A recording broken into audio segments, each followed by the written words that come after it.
It's going to be a big house here at Delaware Speedway. It's championship night for the Super Stocks and Late Models.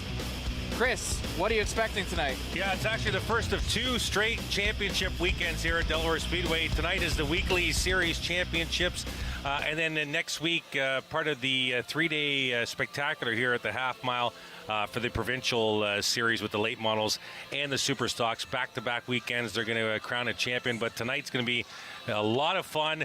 There's been a lot of animosity down in the pits and in the super stock division based out of a feature race 2 weeks ago. It's the first time they're going to see the track since 2 weeks ago for the super stocks, and a tight battle in the late models as well. 1 point separates Jake Sheridan and Matt Robbie for the title. Plus, throw in the bone stocks. They're not crowning a champion tonight, but they are racing, and that points battle is pretty hot too. As see, we're about set to get started here. We have a couple of minutes before we get going, and let's take a look at the standings. As you mentioned, they are super close. We'll get bone stock first. Once again, they're not crowning a champion tonight unless everything falls Chris Lawrence's way. He could clinch with some poor performances by the 73 and 92 car, but he's more than likely just trying to keep it clean and set himself up in a good position for next week. Yeah, note the 10th place car. That was last week's feature, Nathan Rhea, until he got penalized in tech for exhaust issues. He got the win taken away and got the points taken away, so he still remains in the top 10 spot, but could have been a lot better without the penalty.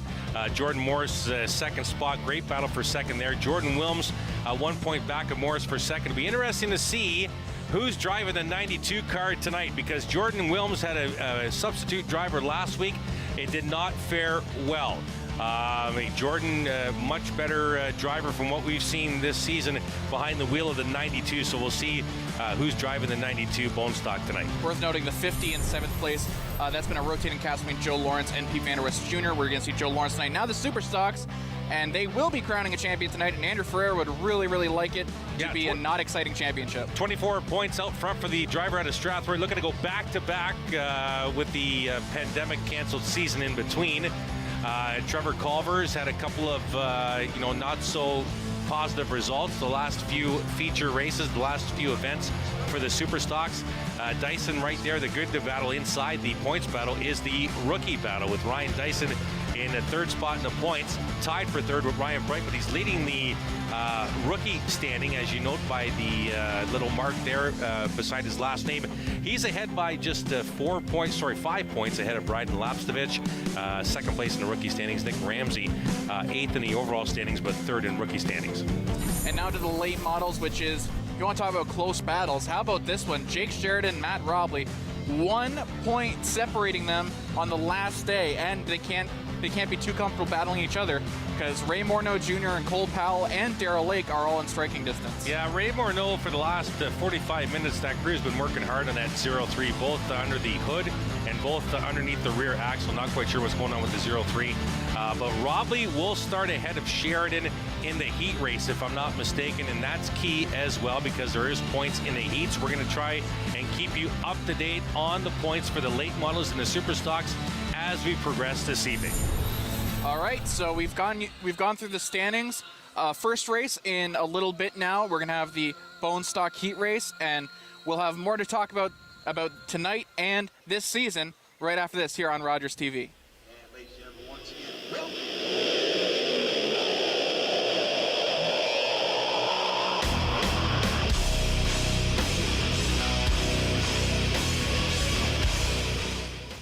Wednesdays at 7:30 p.m., it's the RTV quiz. Giovanni Petiti hosts a weekly trivia competition that lets you play from the comfort of your couch. Play along at home and challenge your friends. And don't forget to follow along on social media. Let us know who's top of trivia, and you can find yourself featured on a future episode. Are you kidding me, folks? The RTV quiz, Wednesday nights at 7:30 p.m. on Rogers TV or at rogerstv.com/RTV quiz.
Rogers TV, and once again, to watch every race we do this season and to watch every race that we've done this season, go to youtube.com/Rogers TV official. It's all there. You can see me and Chris take you through every race that we've covered this season, and every race we've covered this season really important.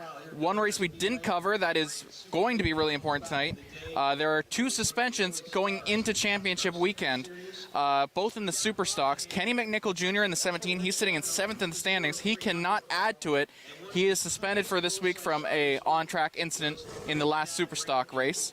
And then Darren Thurkettle, a little further down the standings, is suspended due to an off-track incident.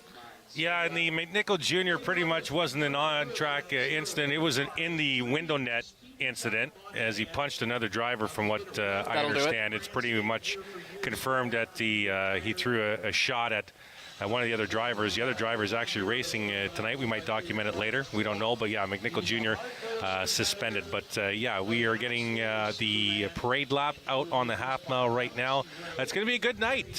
Crowning a couple of champions. We'll have both the interviews with the feature winners, and if the feature winner is not the championship winner, we'll have both interviews trackside with Jamie Maudsley this evening. Jamie running solo here on the track announcement staff. So we are actually doing a live feed here at the half mile as well. So we're looking forward to that. There you see a guy who's pretty popular right now over the last few weeks on the social media. That's Dyson, and Kevin Dyson, or Ryan Dyson, sorry. Does a lot of podcasts, does a lot of YouTube videos about his weekly events and back in the garage and all that. It's pretty cool. I've watched a couple. Yeah, and his team, I believe, has also been commenting on all of our YouTube channel videos. So again, watch that and see if you can find his comments in there talking about how good we've done. I like to say that's what his comments about, how good our broadcast is, how great I am as a commentator, specifically. As you see, the parade lap about to go by in the pits, you're looking at the 73 car, and the 73 car had a lot of issues in practice, had a lot of what looked like a transmission issue. That's Cole Powell's car. And they've been on that all night trying to get that ready for the feature tonight, or even for the heat race later on, as his team, they can ill afford missing tonight's race. There you see Cole just putting his hat on to the right. As Joey mentioned, substitute driver last week. Cole back at the half mile. There you see Morneau in a 0-3. And speaking of working on the car, he's one of the people doing a doubleheader tonight. He's doing super stocks and late models. I believe his late model had a lot of people jumping on, or sorry, I believe that's a super stock, had a lot of people jumping on it, trying to fix it before tonight's race. Yeah, that's the white car down in pit lane. That's his late model you see on the screen right now. I wish we understood why he was part of the parade lap with the checker flag. We'll see if we can find out from the track announce team, and we'll get that to you folks for sure. Tonight, quite possibly somewhere in the middle. We'll see what happens. So we'll be getting ready here. The bone stocks are in the foreground. The super stocks and late models in the background there, getting ready. Yeah, and big weekend next weekend, folks. We'll give you a little programming note that this is going to be our last broadcast this year. And the reason why I'm telling you that is that you can get tickets for next week's 3-day event, the Penny's Fall Brawl here at Delaware Half Mile, Friday, Saturday, Sunday, coming up later this evening after heat race number 1. We have a big announcement we're going to reveal here on Rogers TV regarding next Sunday specifically, and you might be interested in that as well. So look at DelawareSpeedway.com for some ticket information for next weekend's 3-day Fall Brawl. As the bone stocks get their engines started, as we're about set to start the first heat race. There's some interest there. As you see out front, looks like having pole in the first heat race is going to be the 69X car. I believe that's Mitchell Rawlings, and that is important for Mitchell Rawlings because he is, even though he's sitting in about 13th right now, he's ahead in the Rookie of the Year standings, depending on how they mark Pete Vanderwist Jr., who's been driving as Joe Lawrence's substitute for most of the season in the 50. He will be driving his own car tonight. He is in the 7 car. And behind him is Darcy Desjardins, maybe the most improved driver of the year.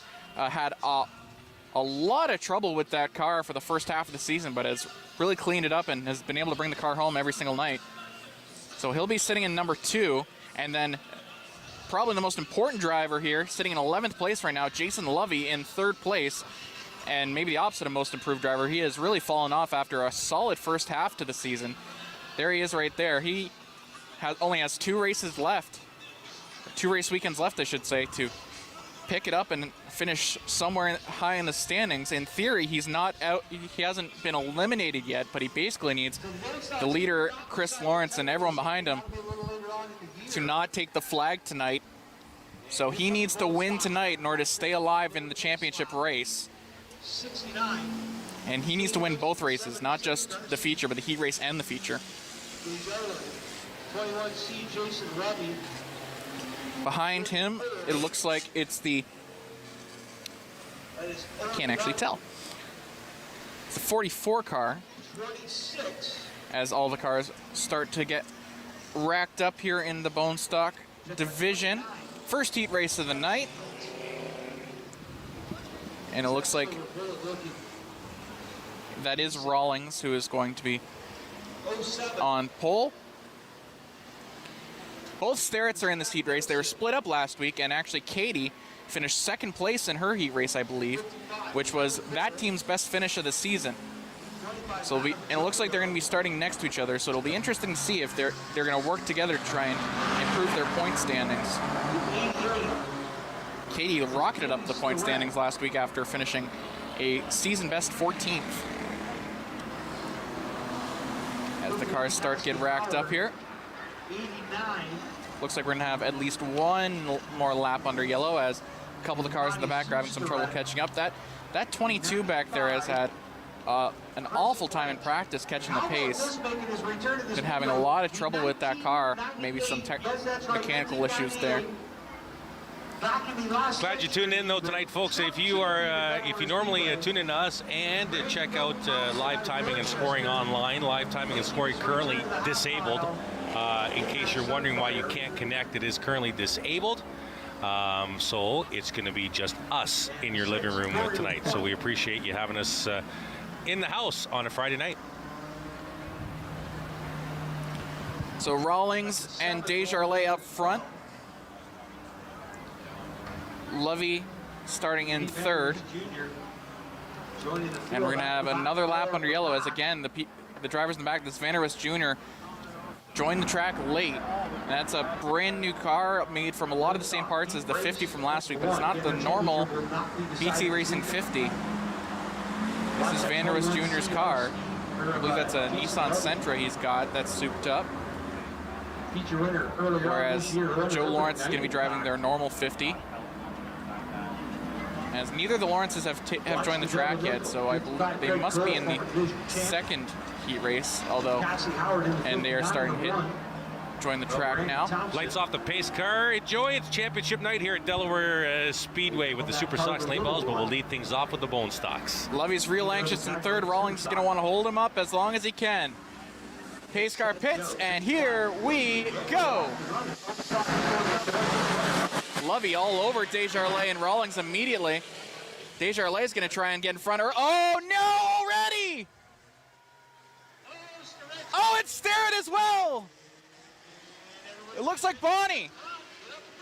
Still green on the racetrack, too. They're going to see if Darcy can spin that around in the 89 Starrett machine. We are still green on the racetrack. Both cars still right in the middle of the groove there in turns 1 and 2. They have to go yellow. Now we go caution.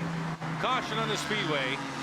And after not spinning in turn 1 for an entire month, Darcy Desjardins does the old spinorama in turn 1 at Delaware Speedway again. So welcome back. Darcy, that's on me. I mentioned the fact that you haven't done that in a while. I'll take the blame for this one. I'll say I jinxed you on that one. I apologize. And Bonnie Starrett got caught up in the mess. So as I mentioned, I thought the two Starretts might work together to make up some places. That plan is out the window. Because I think Darcy just got caught up in a moment there, being at the start of this heat race, about 16 cars bearing down on them in turn 1, and might have just, well, obviously I would think maybe just hit that corner entry a little late and lost the back end.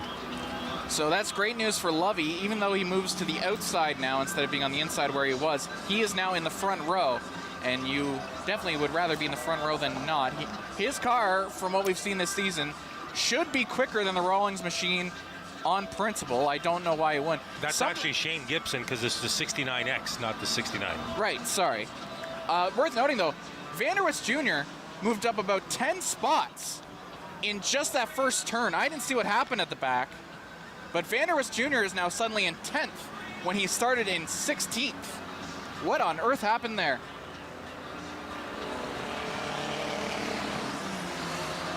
So we will do one more lap under yellow as Desjardins and Sterrett catch back up to the field.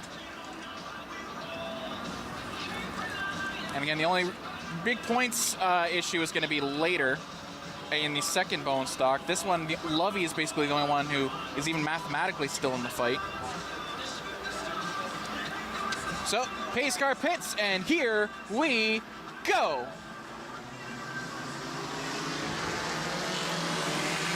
Jack Dixon, who inherited 30s, right all over the other Dixon already, as Lovey is gone. How about that?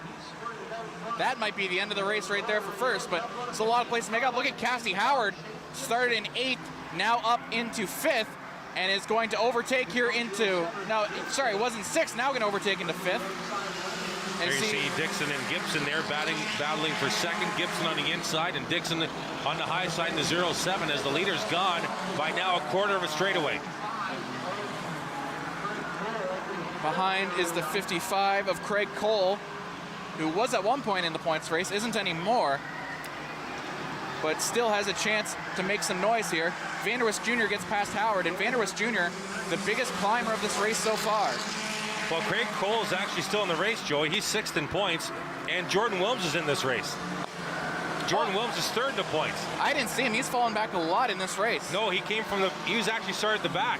He's up to 7th in the 92 blue and white machine, the 95 machine.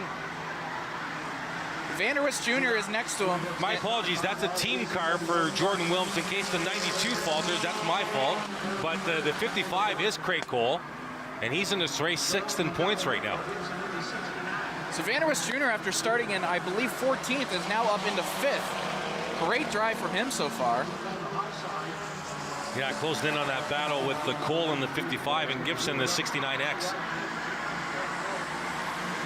Lovey is still pulling away, although it looks like he might be taking it a little easy, saving it for later as we got 5 laps to go. Sorry, 6 laps to go. Big group there. You see that's Cole, Gibson, and Vanderwist Jr. Vanderwist Jr. had a great race last week. Can he pull something out of the hat here? He's bearing down on Cole. His teammate is Chris Lawrence, so he would like to take as many points away from Craig Cole as possible in this race and be a good teammate that way. But there's one thing that's being a good teammate, and there's another thing that's trying to win this race for yourself, and I'm sure that's all he's thinking right now. Cole with a nice little move there to go to the outside. That's the battle for 3rd right now. The leader into traffic. Dixon will negotiate the traffic on the high side in 2nd, but that's your battle for 3rd down the back. Nice move there from Cole. The lights came on here at Delaware pretty late. They're on now. And now there's some trouble there for Vanderwist Jr. Got it caught up in some live traffic there. I believe that was Arthur Day, who has run a couple different cars this season. Cole and Vanderwist Jr. have more contact there. Well, Cole just locked up the right front going into turn number 1, allowed Vanderwist to get to the inside. Now Cole's got the run down the back on the high side of Gibson. Car is definitely faster on the straights, but Vanderwist Jr.'s had a bit of an advantage out of the corners. And see, there he goes now. They're both bearing down on Gibson. And Gibson's able to cut off Vanderwist Jr. and stay on the inside of Cole for now. That might not last. That's been a tight pack the entire race. Lap traffic, and Gibson's going to get pinched. Good job by Cole and Vanderwist to use the 1 car as a pick. So that is for 3rd, for the last podium spot. Cole takes Vanderwist Jr. high. Vanderwist Jr. trying to press on the outside. They're bearing down on Desjardins, who is the last car on the lead lap. Or no, he's no longer on the lead lap because Lovey just passed him. Gibson tracking the leader down bit by bit here, but it'll be the white flag this time by. Last lap, Lovey still in the lead by a lot. There's 3 wide. Desjardins trying to get out of the way. Look at Vanderwist Jr. out of nowhere, taking that high line. He's got a chance to nip him at the line.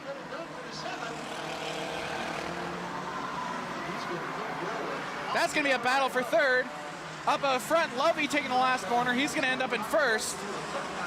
So Jason Lovey wins the first heat race. Second is Dixon. And Pete Vanderwist Jr. gets his first podium spot of the season.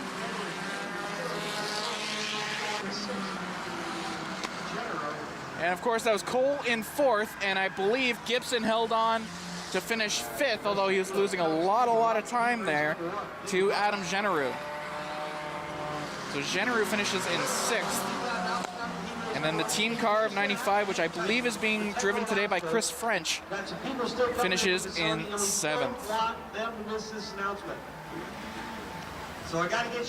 So we will get set for heat race number 2, but heat race number 1 is won by Jason Lovey. Yeah, and since heat race number 1 is done, we're going to reveal the big surprise coming up next Sunday as we part of the Pinty's Fall Brawl on September the 26th. It's going to be the Pinty Series on Sunday, but it's also going to be a King of the Hill. And King of the Hill next Sunday, for you people who love to just bring your car off the road and race this track, $2,000 to win at the King of the Hill next weekend. That is the big announcement that the track is announcing here in a few minutes. $2,000 King of the Hill. Win it, take it all home. That would be awesome. That should be exciting as we move into Bone Stock heat Don't race sound number so 2. excited, Joey. 2,000 to win, man. Well, something that I just noticed is Sean Fusila is taking the track here, but I don't see Chris Lawrence anywhere. The leader, who is still in the pits, hasn't taken the track for heat race number 2 yet, and there he goes now. Looks like there might have, oh, I see what happened. There's an issue with the 73 of Jordan Morris. Jordan coming in second in points, well back, 30 back, but only clinging by 1 to that second spot behind the 92 of Jordan Wilms. So that should be interesting because Morris having some trouble getting that car started. He's got to be pushed. What happened? So that has huge championship implications. Going to get push here from one of the track vehicles. See if we can get that 73 started. And even if he can, how is he going to get that racy in time? The 91 of Mark LeMond also having some issues. And Morris isn't gonna race in this heat race. Now, I don't know the rules. Can he race in the feature if he doesn't race in the heat race? Yeah, he still can, but he'll start scratch. So he'll have it all to do, and he needs to do well for the championship. Yeah, now all Jordan Wilms has to do in this heat race is finish in the top 9, and he'll pass Jordan Morris by a point for second going into the feature. So it's Robert Wollaston who has pole, who I believe is currently in second in the Rookie of the Year standings. So he'll like to try and finish well here. And then I can't see who's in second right now, but in third, this is interesting. So the 50 has been Pete Vanderwist Jr. for the last little while. We heard he's in the 7. That's Joe Lawrence, who's doing a double and perhaps triple header, and I'll talk about that a little later.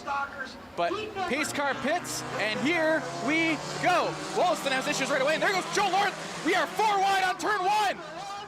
Oh my goodness! Lawrence escapes. Oh, Wollaston goes real loose, and everyone's bunched up. Joe Kicks loses a lot of pace, and Joe Lawrence is going to make a pass on the outside for the lead here. Look at Fusile, like a hot knife through butter in turn 3, up to third like a flash. Thomas McKinley is in first, but he's under heavy pressure from Joe Lawrence, and Joe Lawrence is free, at least for now. Can he beat him on the straights? Fusile is also over McKinley. McKinley, it looks like it's just a matter of time, but can he play spoiler here and keep Fusile on the outside as Lawrence gets free? Meanwhile, points leader Chris Lawrence outside the top 10 right now, just squeaking in. Now he's into the points in this heat race early.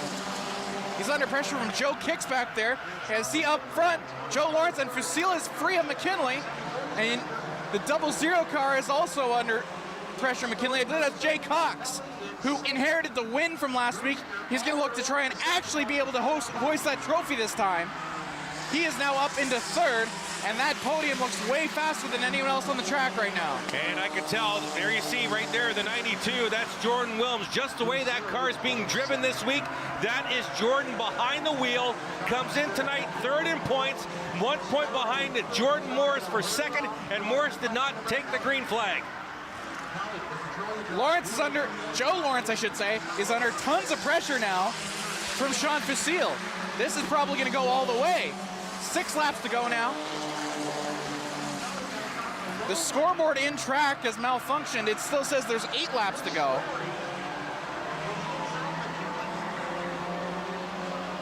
But it looks like the flagman has reported halfway through at the stripe. Lawrence still has the lead. And the 50 car, which again has been split all season between Van Der Rust Jr. and Joe Lawrence, that is currently sitting, I believe, in 6th in the standings.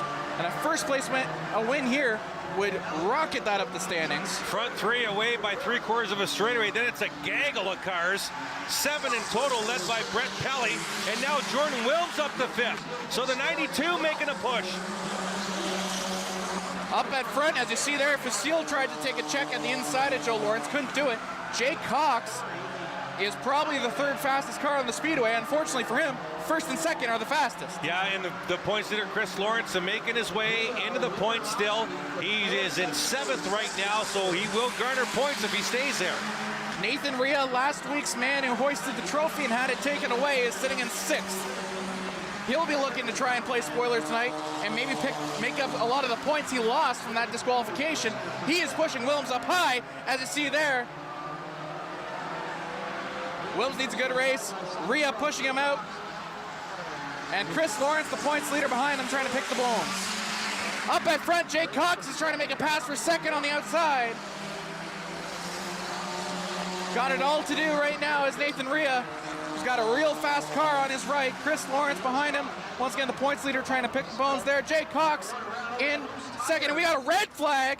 There's a loose tire on the Mark Lamont machine. Yeah, he's in high side turn 2. There you see the tire right behind the 90. And the emergency crews quickly on scene. Once the tire comes off a vehicle, we immediately go to red flag conditions here at Delaware Speedway. And the first order of business is to check on the driver to see if Mark is okay. The window net is down. There you see the window net in front of the 90 number. That indicates that the driver is pretty much okay. It's a signal to the safety crew with the window net down that the driver is okay. Now we need to work on the cleanup. So Mark Lamont losing a tire high in turn 2. Bone stock heat race number 2, and 2 laps left to go when we go back to green. Doesn't look like there's a ton of debris except for an entire car that is immobile. So that'll be difficult, but that will still take some time to do. And while they do that, let's head to break. 2 laps to go after the break here on Rogers TV. And Savannah McGill are joining. This is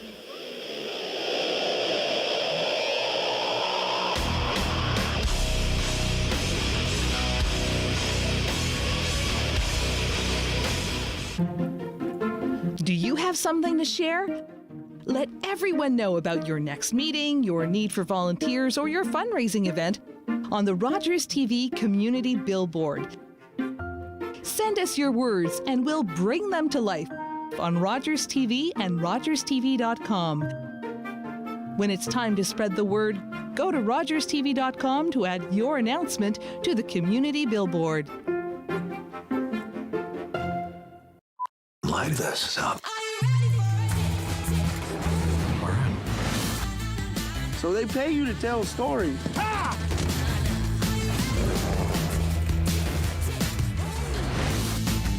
This is personal. You can't deny that would feel good. There's always something. We had something so real between us.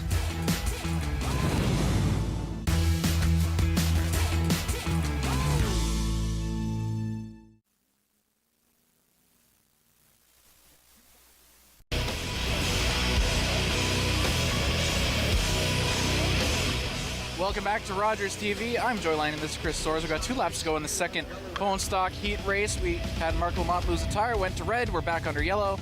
And who do you think this yellow flag benefits the most? I think it benefits the guys trying to catch the leader.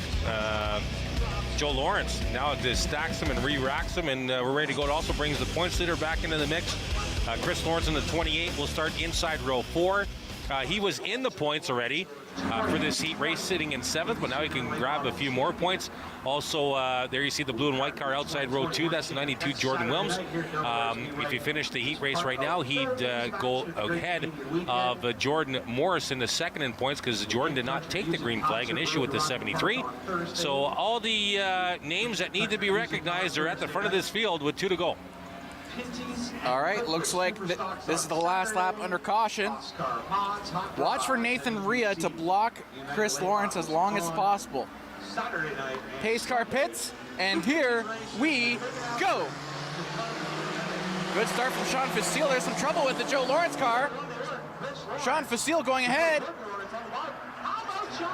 Facile takes the lead. How about that? Look at Pelly on the outside. The 77 coming down the back on the high side of the 50 machine. Brett Pelly started got the restart in 5th. Lawrence looks like he's recovered a little bit. He's able to keep Pelly on the outside, but Facile may have pulled away now. There might not be enough time. Last lap, Facile has the lead. Looks like he's not planning on giving it up. Lawrence trying to keep Pelly and Cox at bay. Rhea trying to join the conversation now. Oh, Lawrence is loose. Look out. And that, I believe he finished 4th. I don't believe Wilms caught him.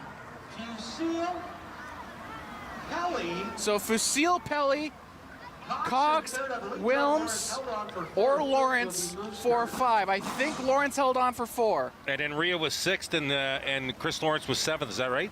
That is what I have on track.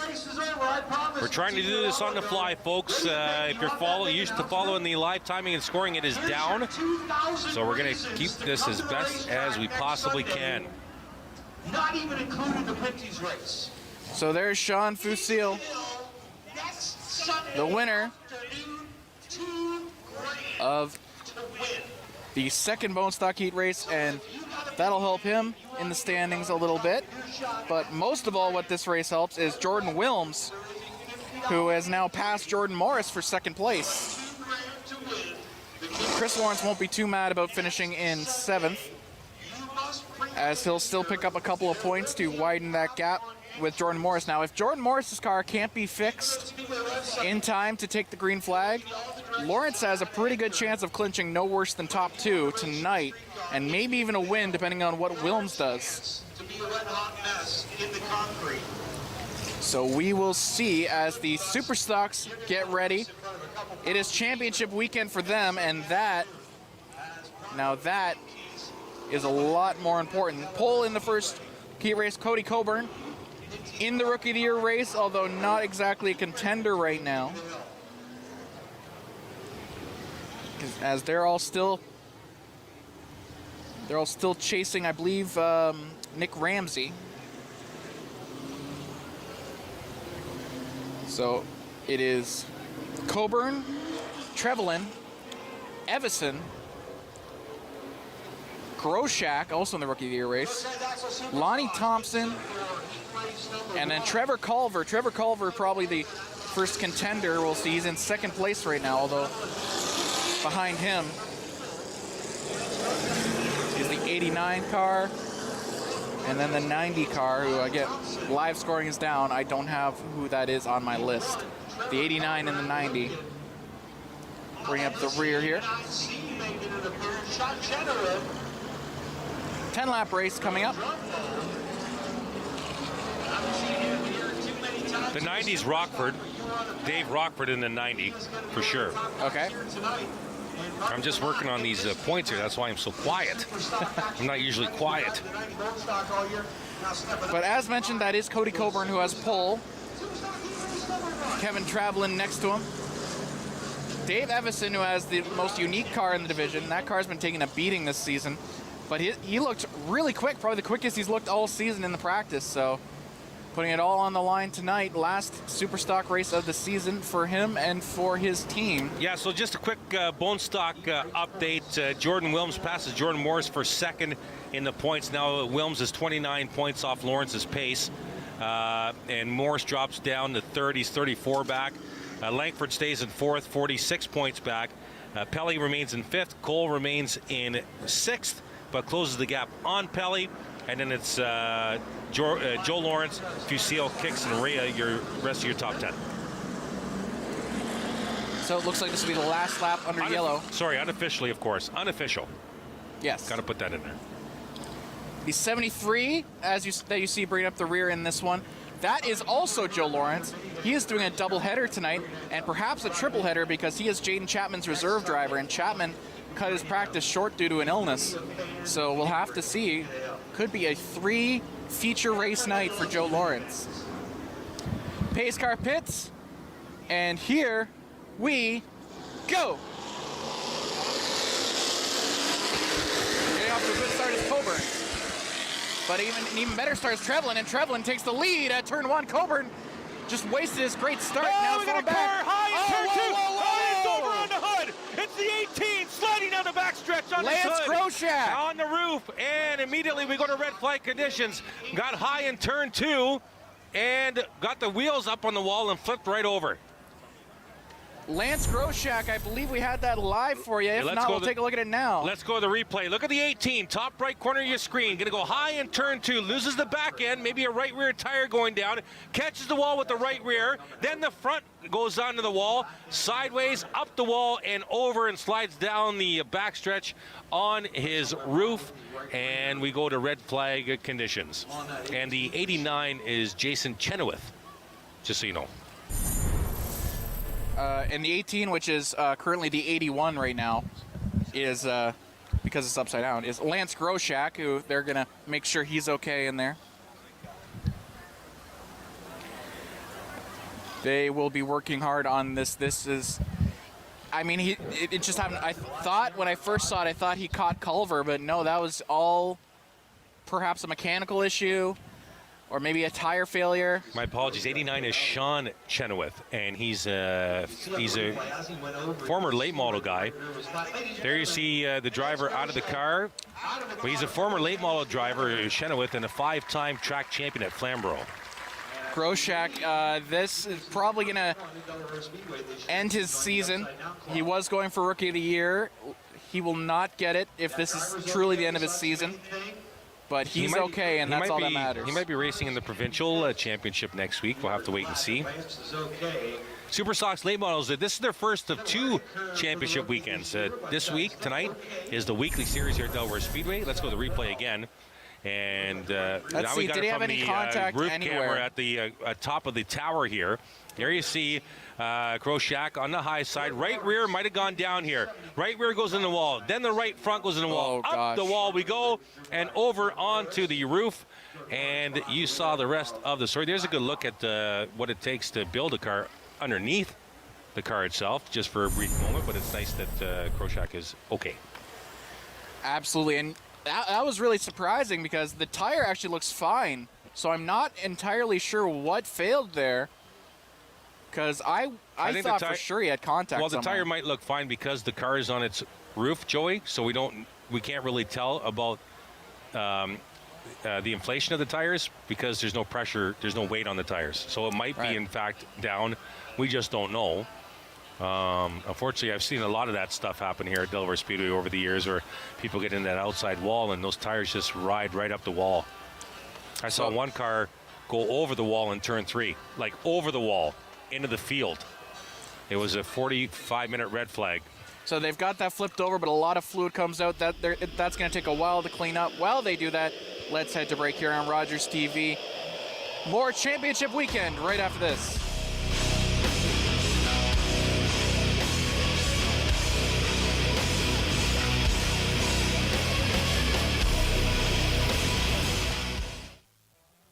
Hi, I'm Dan Mailer. I'm the host of London Lights, the show where we talk about notable Londoners who have made a big mark, big impact on the world of music, entertainment, sports, politics. Hi, everyone. My name is Dr. Mario Elia, and I'm the host of a new show here on Rogers TV that we're calling Keeping London Healthy with Dr. Mario. So tune in Wednesdays at 6:30 p.m. and we'll see you then.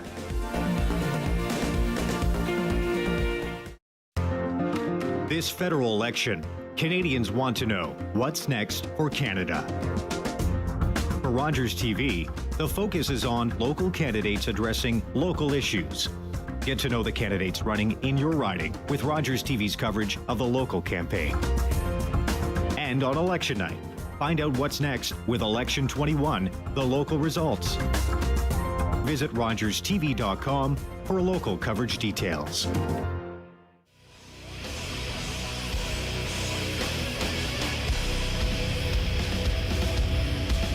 Welcome back to Rogers TV. We are still in red flag conditions. They're still trying to get Lance Groshak's car out of here. If you are just joining us, it is currently right side up. That is a recent development. It was very recently upside down. Joey Langdon alongside Chris Soares. What are the kind of things that they need to make sure before we get going again, even when the car is off the track? Well, they got to make sure that all the fluid is cleaned off the track. There you see the quick dry that they're spread on the fluid.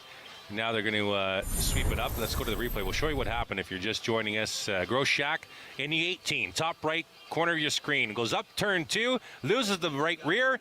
Now the front right goes into the wall. Up the wall we go with the 2 tires and then over onto his roof and slides to a stop. He was okay. There you see, waving to the crowd, and now they're just doing the cleanup after. So they're going to sweep that quick dry into the surface and kind of soak up all the fluid, and then they're going to sweep up the quick dry into the pails, and hopefully we'll go back to racing. So as mentioned before we went to break, this is the first of 2 championship weekends for the Super Stocks and the late models. Tonight, championship night here is the Delaware Speedway Weekly Series Championship. Next week, the Provincial APC Championships up for grabs for the late models and the Super Stocks next week, and part of the 3-day Pinty's Fall Brawl. All right, looks like we're still gonna have a little bit of time before we get going again. So let's head to break again. When we come back, hopefully we'll go racing again here on Rogers TV.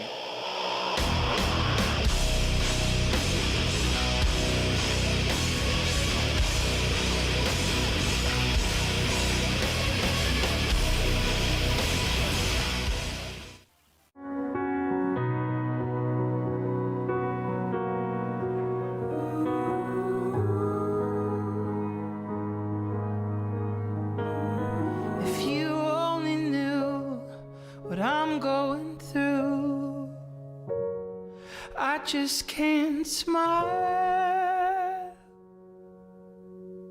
without you.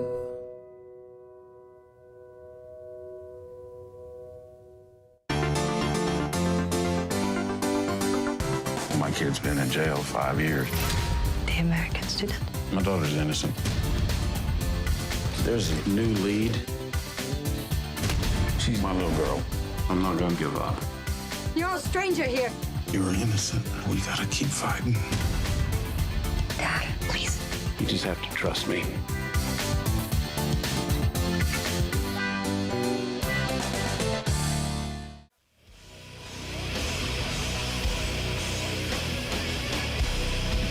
Welcome back to Rogers TV. Big crowd tonight for championship weekend. Some people still filing in. And Big Daddy Bacon, did you see that one? Perfect segue. One of the few food trucks here at the Delaware Half Mile up on the hill in turn 1. And there's the recently reopened bar at trackside, the Oval Office. I was told that's the name of it, which is wonderful. Recently reopened? Recently renamed, sorry. Recently renamed. Recently named, okay. Because I know there's been a lot of people drinking there for weeks. And, of course, getting home safe. Of course. Speaking of, the parking lot right now is going all the way back almost to the street. It is a packed house tonight. She's full. It's a big crowd here tonight, and so be it. A lot on the line tonight. Speaking of a lot on the line, I was going to mention before we went to break, the Rookie of the Year race. Lance Groshak, who was recently upside down, was a long shot in that race. He is now out of it because that is the end of his weekly season. But in the meantime, we still have a lot of a lot on the line here in the Super Stocks as the cars are rolling again. As mentioned, the Rookie of the Year, I believe, currently in the lead right there is Dyson. Yeah, Ryan Dyson, he's ahead of Ryden Lapsevich by just 5 points, and Nick Ramsey 1 point behind Lapsevich for second in rookie points, and they're all coming up in one heat race next. So no laps scored so far, as that big incident was on turn 2 of the first lap. Joe Lawrence, who is driving the 73, that car has not had a lot of pace so far in this race. But there's a chance, again, because he's doing about 4 to 6 races today, that he might be taking it a little bit easy in this first heat race. His second. As they're going to re-rack here. Nickel under yellow again, make sure that the powder that they put down to dry the track is doing its job and not interfering with the cars while doing it. Don't forget, there's folks. Joe Lawrence right there. Yeah, there he is. There he is, getting hopefully that 73 up to speed. Don't forget, folks, unfortunately, it's going to be sad to say this at the end of the night, this is our last broadcast of the season, which would have been what has been a fantastic season. So that means you want to tune in or you want to come to the Delaware Speedway, go to DelawareSpeedway.com, ticket information for next week's 3-day event, Pinty's Fall Brawl. Everything is going to be on the track over those 3 days, including a $2,000 to win King of the Hill next Sunday. And all the information at DelawareSpeedway.com. But it's been a great ride this season here on Rogers TV, and kudos to Chris and Jake and Scott and all these staff behind the scenes here at Rogers TV for putting on a weekly show here from Delaware Speedway. It doesn't work without them, so we appreciate their work. Can't forget the volunteers as well, volunteer camera people, volunteers in the truck. I think that falls under staff, doesn't it? No, Super Stocks. Of course. Pace car. I had to get you on that one. He's going to do one more lap. Yeah, the staff, the volunteer staff, yeah. But I gave kudos to Scott, and this is the first time he's been here in, a month? He went and got married, didn't he? This is the first time he's been... Oh, we just heard from the truck. Not yet. Oh, he got engaged. Yes, so we're communicating right now live with the truck, folks. He got engaged, so congratulations to Scott. So I don't know where he was. The pace car is about to pit, though. That's what I thought. Cody Coburn still in the lead. Nothing's really changed so far. And here we go. Watch for Trevor Culver. He needs to make up some points in this race. 3 wide on turn 1. Evison losing the pace real quick. And here we go. This is your 4 to watch. The Thunder roars into turn 3 and out of turn 4. Trevor Culver's not used to being in the first of 2 Super Stock heat races. There he is in a 1 car, currently in 4th. He's usually fighting at the head of the pack in the faster and second heat race, but now tonight in the first one. Trevelyan in the lead right now. He's under heavy pressure from the 89. It looks like the 89 might take the lead here, and he does. Oh, lock up. Left front locked up on the 19, but he'll keep it going. We stay green. Culver takes advantage up to second. And now Culver, he's consistently had one of the fastest cars in the features. He's in the slower of the 2 heat races. Joe Lawrence, 73, off kilter, on the apron, on the backstretch. He's going to come into the pits in the 73. So the 73 is out for now. As rumbling up the front stretch, the 89 still leads. Culver chasing him down.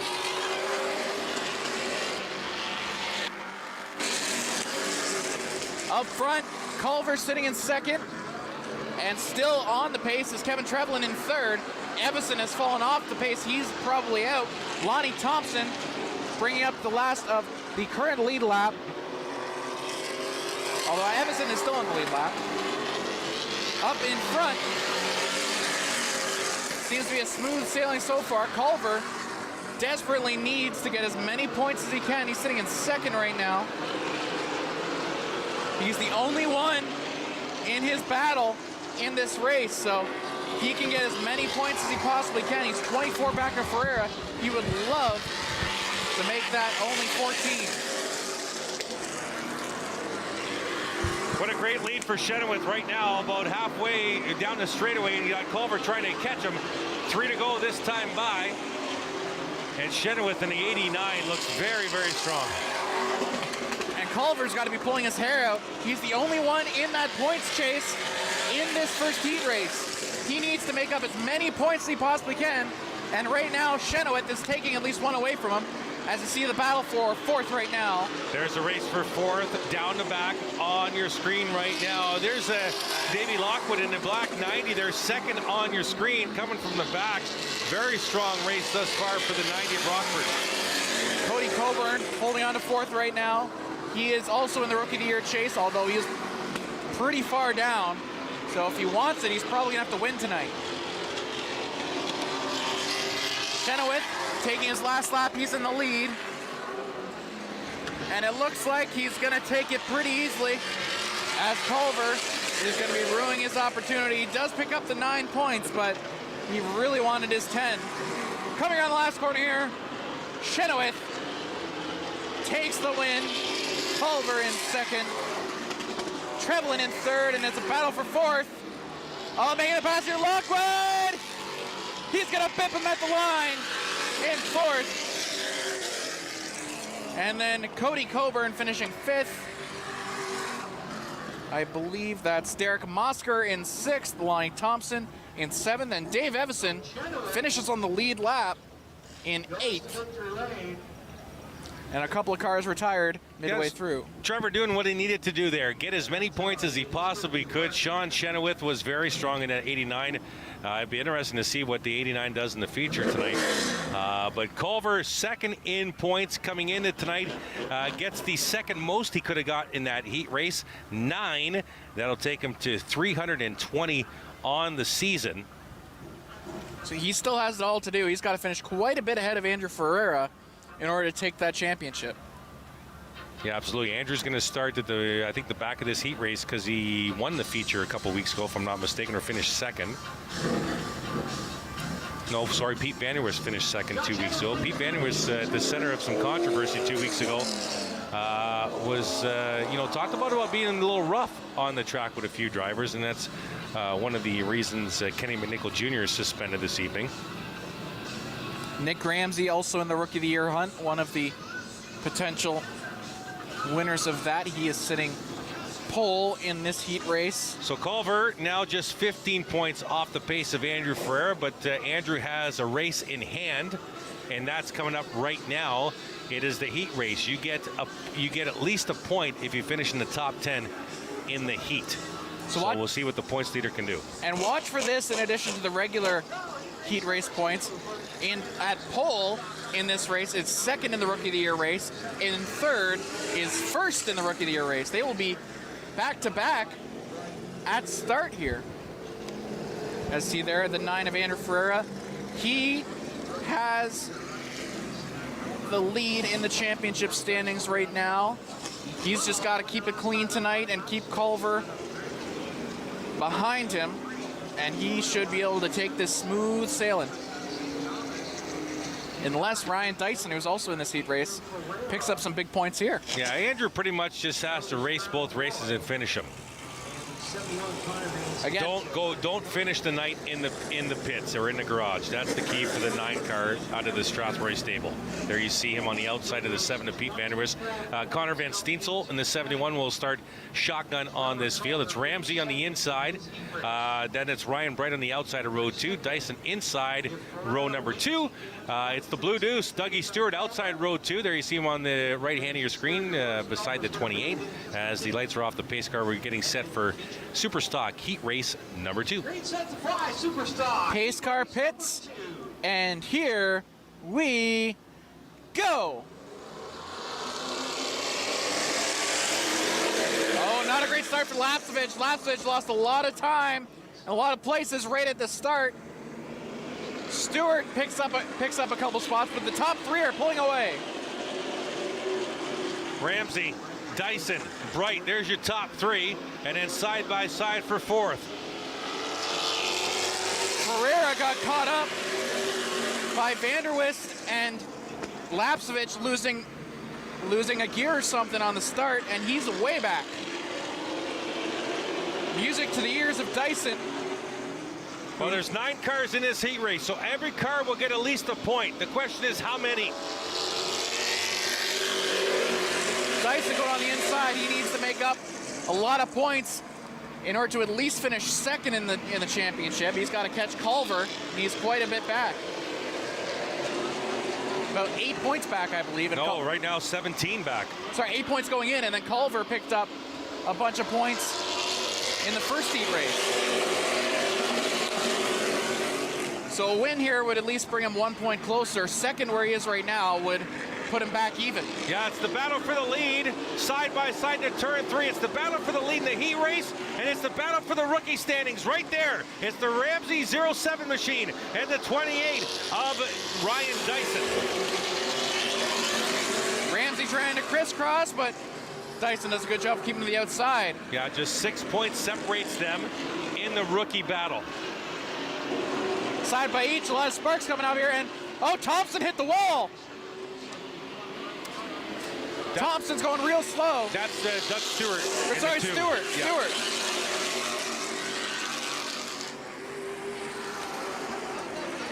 Side by side for the lead for the third lap in a row. Down the back, Dyson on the inside, Ramsey on the outside.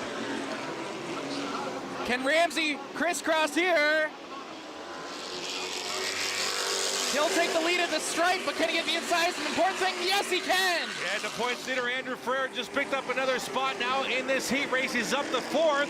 That's 6 points right there, or sorry, 7 points for Andrew. If he sits right there, there you see him on your screen. He is the points leader, trying to go back-to-back championship seasons with the pandemic stuck in the middle. Ramsey leading this race. See, there's Ferreira. Ferreira just trying to keep it clean. Pick up as many points as he can is a simple bonus here. As he's bearing down on Morneau Jr., who, as we mentioned, his team had an awful time getting his car even race ready. That 9 machine of Andrew Ferrer looks really racy tonight. He might be doing a little conservative driving, but he looks pretty fast. One more lap to go at the stripe. Dyson still finishing, sitting in second behind Morneau. Last lap.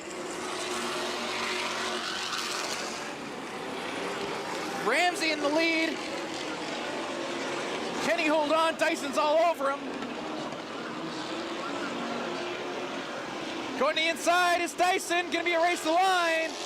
And it will be Ramsey, Dyson, Morneau Jr., Ferreira, and Vanderwist. Pretty good night for the Vanderwist so far. Vanderwist Jr. had a pretty good race in the Bone Stocks. Keep calling them out, Joey, for me so I can do the points. Who's after Vanderwist? After Vanderwist was Ferreira. Or sorry, after Vanderwist, I thought you said Morneau and I said Vanderwist anyway. After Vanderwist was Ryan Bright. Bright, and then who? And then was the 71 of Connor Van Steensel, who is also in the Rookie of the Year race. And then the 12 of Ryden Lapsevich, who had an awful start. All right, thank you. Just trying to do this for you on paper and pen, folks, as the live timing and scoring for the Speedway is down this evening for right now. As you see, Nick Ramsey, he'll be happy with that win. He'll also be happy to pick up a lot of points, or just 1 point actually, in his Rookie of the Year race. Dyson still leading that race, I believe, now by 4 points. So that is also something to watch as we go into the championship race later on. 5 points, actually 5 points. 5 points. Never claimed to be good at math. 312 to 307. So we'll go into the late models here. And something to watch right here. The 84 in late model had an awful time in practice, hit the wall a couple of times, was smoking at some point. The whole team jumped on that. He'll be on pole. How long can he keep it? There's another question. Peyton Jacobs in second. Another car that had an awful time in practice, Brady Smith in third. So Smith, we'll try and put that behind him. Next to Smith is the 19 of Connor Pritico. And Connor Pritico, I'll mention, if we can get the 19 car, he has now officially clinched the Rookie of the Year in the late model as long as he takes the first lap. So congratulations to Connor Pritico, Rookie of the Year in the late models, which it was a hotly contested race until a couple of weeks ago when Connor just pulled away. Yeah, so right now, unofficially, Trevor Culver just gained 2 points on Ferrero over the heat races, so now 22 points off the pace. Ryan Dyson 30 off the pace, and Ryan Bright 34 off the pace. We didn't see David McCullough here this evening, so McCullough will not gain any points. And as far as the rookie battle right now, Ryan Dyson with 312, Ryden Lapsevich with 301, or sorry, Nick Ramsey with 307. So that's a difference of 5 right now for the rookie battle. Lapsevich is 11 off the pace for the rookie battle. So we'll have one more lap under caution. The 84, as mentioned, had a lot of trouble in practice. He has pulled. Peyton Jacobs is going to try and get ahead of that in a hurry.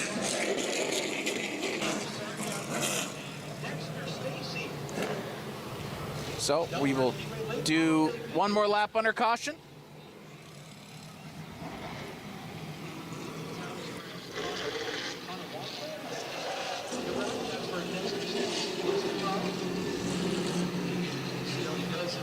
As we get ready here, pace car pits, and here we go. Not a bad start for the 84 considering his practice. Peyton Jacobs staying with him. Actually, Peyton Jacobs goes high and he's going to give up the space to Brady Smith. Mark Jacobs joining the fight now. Watch the 13. That is Jaden Chapman, but he is ill. And he said if he struggles in this heat race, he's going to call in his substitute, which is the Lawrence brothers. So oh, we got a pit crash. Spinella involving the 11 of Lidster. And Jacobs in the 96. Caution on the speedway. Another car was involved with that. I believe it was the 24 of Stephen Richmond. Yeah, we haven't seen Stephen Richmond all year. Good to see Stephen Richmond from Snapanapan, Ontario. And, it was the 19 of Pritico getting into the back of Jacobs. The 19 of Connor Pritico into the back of the 96. And there you see the 11 of Lidster going around. And that was Richmond right behind him. Little contact between the 96 and the 19. The 11 probably checked up in front of Richmond in the 24 and it spun Lidster around. Looks like both those cars are staying in the race. So there's at least that.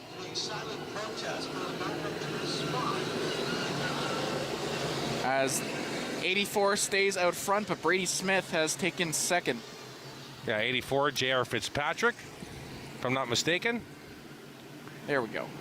So J.R. Fitzpatrick had a pretty good start. Brady Smith, who I will notice, that car was real slow in practice, suddenly in second in the heat race. So with a chance to have a great finish I think he might have started there because remember last week he didn't run. He put the 73, if I'm not mistaken, the 73 was the number of Cole Powell on that car. So I think Brady started at the front here, Joey. Yes, but in practice earlier he was struggling a lot. Right. Okay. Yeah, but there's no surprise that he's at the start of the field in the heat race because that's where he started. Yes, he started third. He hasn't come from the back. That's where he started. Yes. So yeah, he was able to make a pretty good pass on Payne Jacobs. He did not race last week because he was racing for Cole Powell, who was unfortunately under the weather. And now he's back under the flag of the 39. That's correct. He's going to try and make up some of the points he lost from last week from not being able to compete under his own number. Last lap under pace car.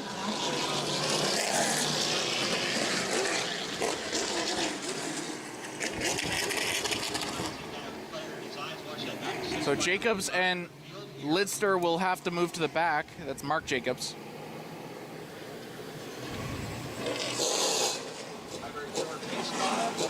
Fitzpatrick still in the lead. J.R. Fitzpatrick winner last Saturday night. ABC action at Sunset The Speedway. pace car pits. Watch out here. Jacobs is just gave Fitzpatrick a little shot. Here we go. Great start from Smith. Jacobs keeps him, or sorry, not Jacobs, Fitzpatrick keeps him on the outside. Oh, and here goes Pritico. Yeah, what a run, Joey, by Pritico out of turn 2 exit. It went right through the middle of Smith and Jacobs. And Pritico looks strong. How about this? Pritico, the rookie of the year, trying to get even more. Hunting down Fitzpatrick. The rest of the field falls back.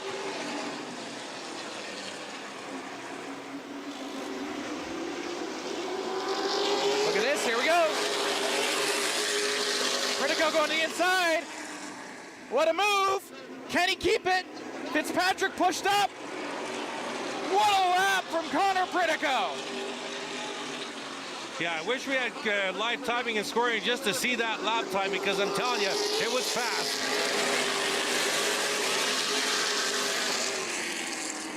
Pritico driving one of the best races we've seen from him all year, keeping Fitzpatrick at bay now. And in third, there's a battle now. Chapman is trying to catch Smith. From what I've been told, that is still Chapman. As mentioned, he has a substitute on call because he's feeling ill, but he is racing really well right now. If he's sick, he's not showing it. 3 distinct battles right now. A 2-way battle at the lead, 2-car battle for third, and then a 4-car battle led by Jason Litzler for 5th spot at the back of this field. Pritico starting to pull away from Fitzpatrick. Hasn't exactly sprinted away, but definitely making more of a gap. Oh, that 19 is on rails right now tonight. That 19 is strong. Meanwhile, for third, as you saw there, Chapman all up on the bumper of Smith. Nice move from Smith, though, to keep him behind. 3 laps to go. Pritico, it doesn't look like there's a single car in the world that can catch him now. 2 laps to go. Everything's starting to shake out a little bit. Litzler, a nice recovery drive, is up into 5th. Last lap. Pritico slowed up at that lap, but he's still looking very, very strong. Everyone in a straight line right now. It'll take some heroics to change up the order at all. Going into the final turns. Pritico. Fitzpatrick. Pritico finishes first. Fitzpatrick in second, can be raced the line. Smith finishes third. Chapman 5th. 4th. Litzler, great recovery drive in 5th. Mark Jacobs in 6th. 7th, Dexter Stacy. 7th is, sorry, that's Dexter Stacy, not Stephen Richmond. And then the 5 of Peyton Jacobs bringing up the rear there. So Dexter Stacy is driving the 24, not Stephen Richmond.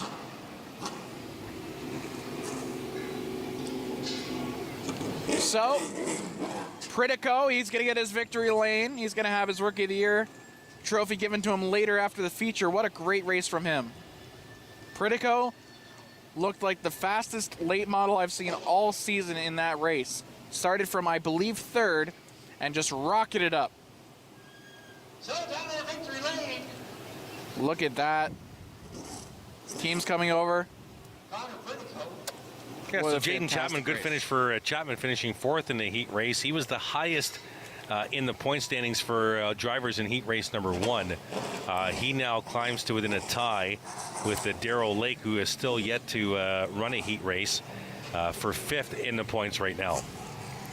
So, the second late model cars are taking the track. While they do that, let's head to break. Late model heat race number 2 right after this here on Rogers TV.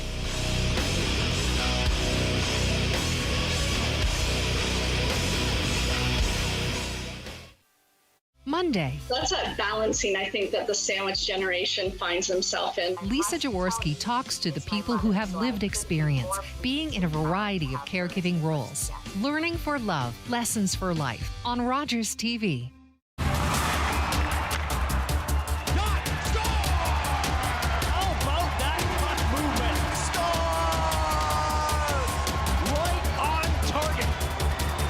Tonight's action on Rogers TV. Bonjour. Hello, my name is Heather Cabral, and I'm the new host of What's Up London. I'm excited to meet new people and share all the interesting and fun events that are going to be happening around our community.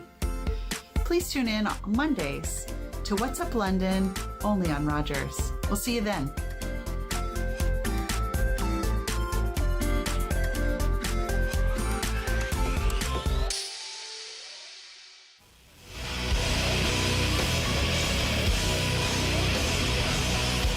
Welcome back to Delaware Speedway. I'm Joy Langdon, this is Chris Soares. We have the second of the heat races in late model coming up here. Big points implications here, aren't there? Yeah, just 1 point going into tonight between Jake Sheridan and Matt Robley. And the last time we had a Sheridan and a Robley battling for a points championship was 2005, 16 years ago. Ron Sheridan and Steve Robley. There you see Jake in the 52, Matt in the 51, second generation drivers. Steve Robley and Ron Sheridan went at it for years here at Delaware Speedway, battled for the title about 15, 16 years ago, and now the boys are going to go at it tonight. So we'll have to keep an eye on which one finishes ahead of the other, because that will be huge going into the feature later tonight. I believe that it is Sheridan, the 52, is 1 point ahead of the 51 in Robley. So the 52 is starting ahead in this race. He'll look to try and keep the 51 behind. Pace car pits, and here we go. Cole Powell has pole, and he pulls away quickly.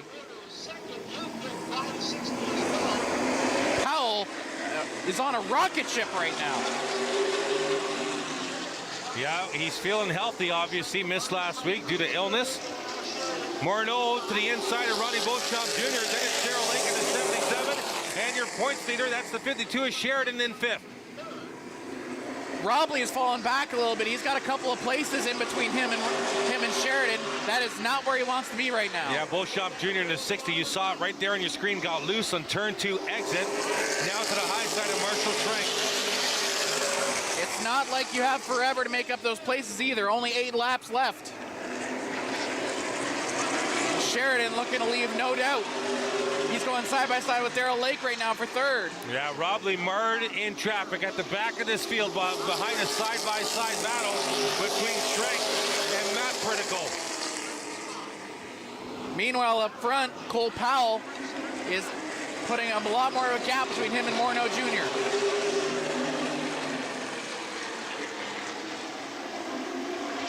Coming in, 6 laps to go at the stripe. Robley is up, Sheridan is up into third. Robley is only now making a pass for 8th, I believe. Sorry, 7th. He was an 8th.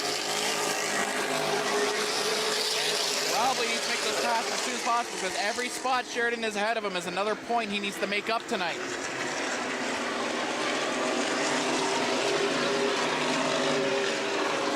Coming the last turn here. We are now over halfway through. 4 laps to go. Robley finally gets free. Marshall Schrank was holding him up for a while. There you see Morneau and Sheridan right behind that man right there. The 73, Cole Powell, coming out of turn 4 with 3 to go. Only 3 laps now for Robley to catch the 3 cars ahead of him. And none of them are particularly slow, so that might be mission impossible. 2 laps to go at the stripe. Powell now lost a lot of his lead to Morneau Jr., so he's still pretty comfortable, but maybe not as cozy as he was a bit ago. There's Robley finally catching the people ahead of him. He's got 1 lap to do it. Last lap, Morneau catching Powell. Watch the 51 coming up here. Robley trying to catch Lake to make it a little easier for him to take the points lead after tonight. Robley's off the pace. Matt Robley off the pace on the backstretch into turn 3.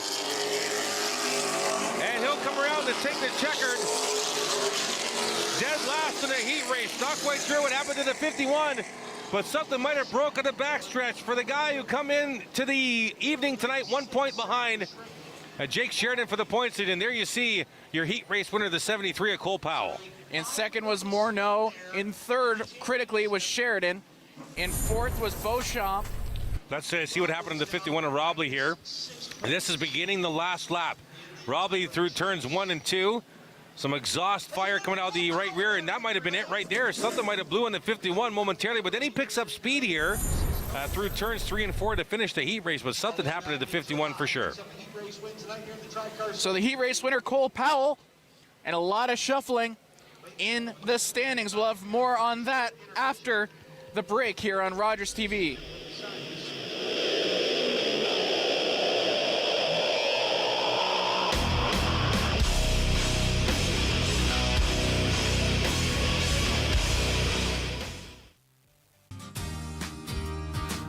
Hi everyone, my name's Ranger M.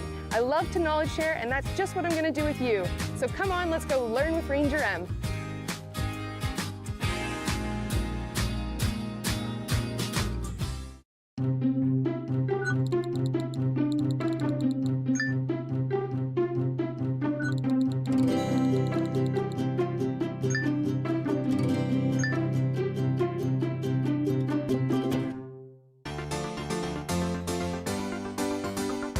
Let's kick the tires and fight some fires. Motorcycle deploy. This is what we do. No city's too big. No pup's too small. You are a global superstar. We're not done. I believe I have the chills.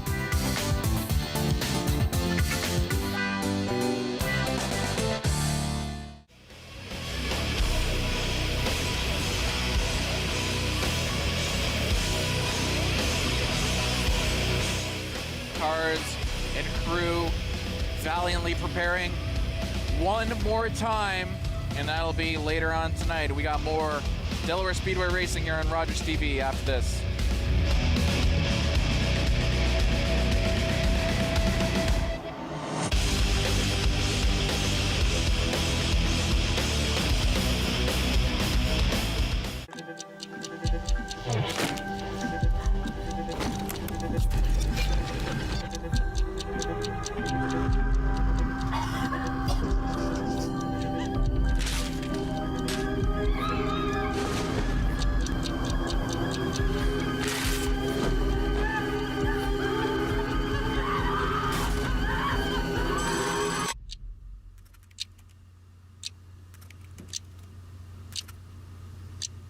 COVID-19. COVID-19. COVID-19. The pandemic impacts our everyday lives, and the ripple effects of COVID-19 seem to change on a daily basis. Rogers TV keeps you informed about how the pandemic hits close to home with live coverage of the Middlesex London Health Unit and the City of London media briefings. Keep up to date on the latest in London and Middlesex with updates from Dr. Chris Mackey and Mayor Ed Holder. Watch the latest COVID-19 media briefings live on Rogers TV Mondays and Thursdays at 2 p.m. And for more information, check rogerstv.com.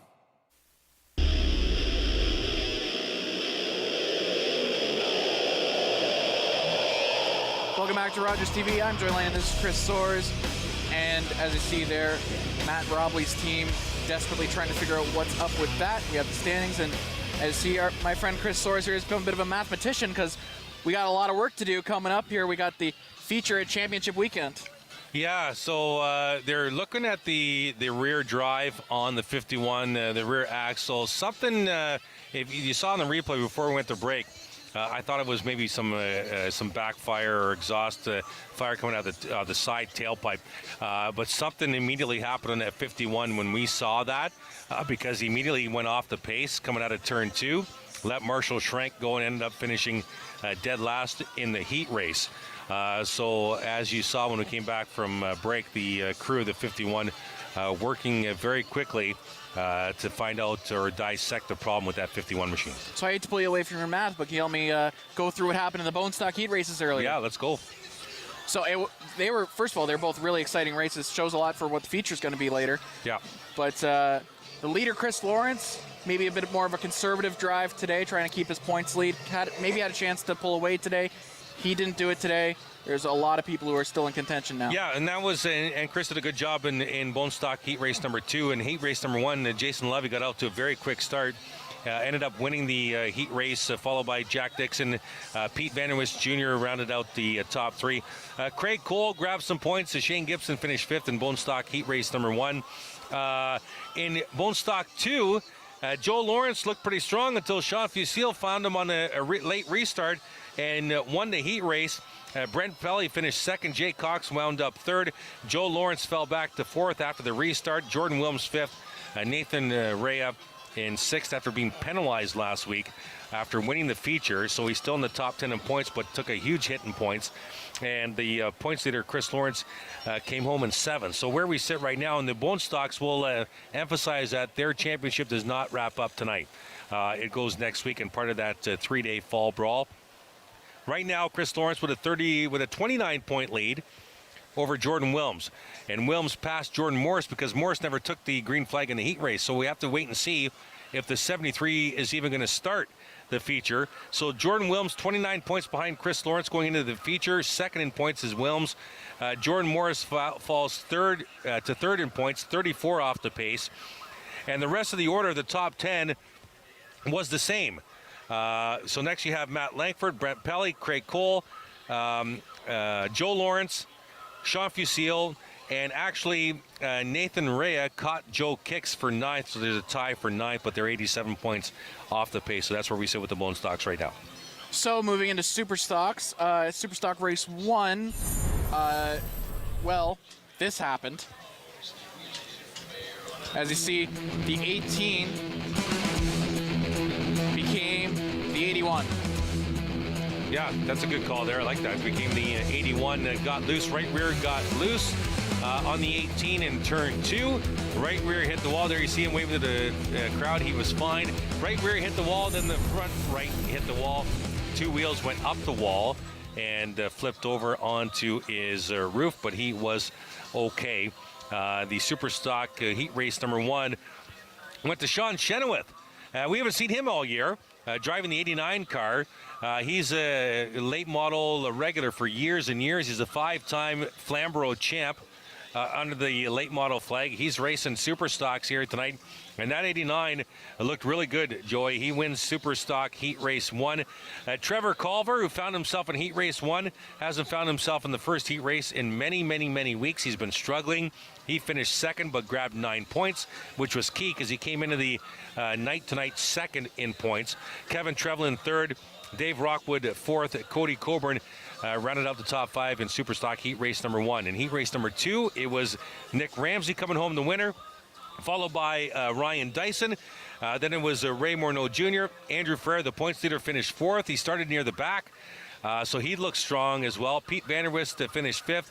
Then it was Ryan Bright in 6th, Connor Van Steensel in 7th, and Ryden Lapsevich. Now there's 2 distinct races going on here in the Super Stocks. One for the overall standings and one for the Rookie of the Year. Let's take you through what we have right now from the heat race. Trevor Culver actually cut 2 points out of Andrew Ferreira's lead. It's now down to 22 going into the feature. Pretty much Andrew Ferreira needs to his car needs to fall apart for Culver to have any shot at this championship. Otherwise, Andrew Ferreira is going to win his 2nd consecutive Super Stock title. 2 years spread over a pandemic, so 3 years. So Culver's 22 points off the pace. Dyson remains 3rd in points, 30 off the pace. Ryan Bright 34 off the pace. Dave McCullough's not here, so he's 36 off the pace. And then it's Ryden Lapsevich. Nick Ramsey's jumped 3 spots.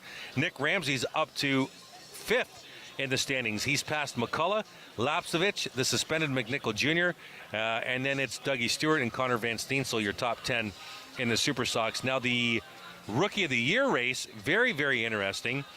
Ryan Dyson leads with 312 points.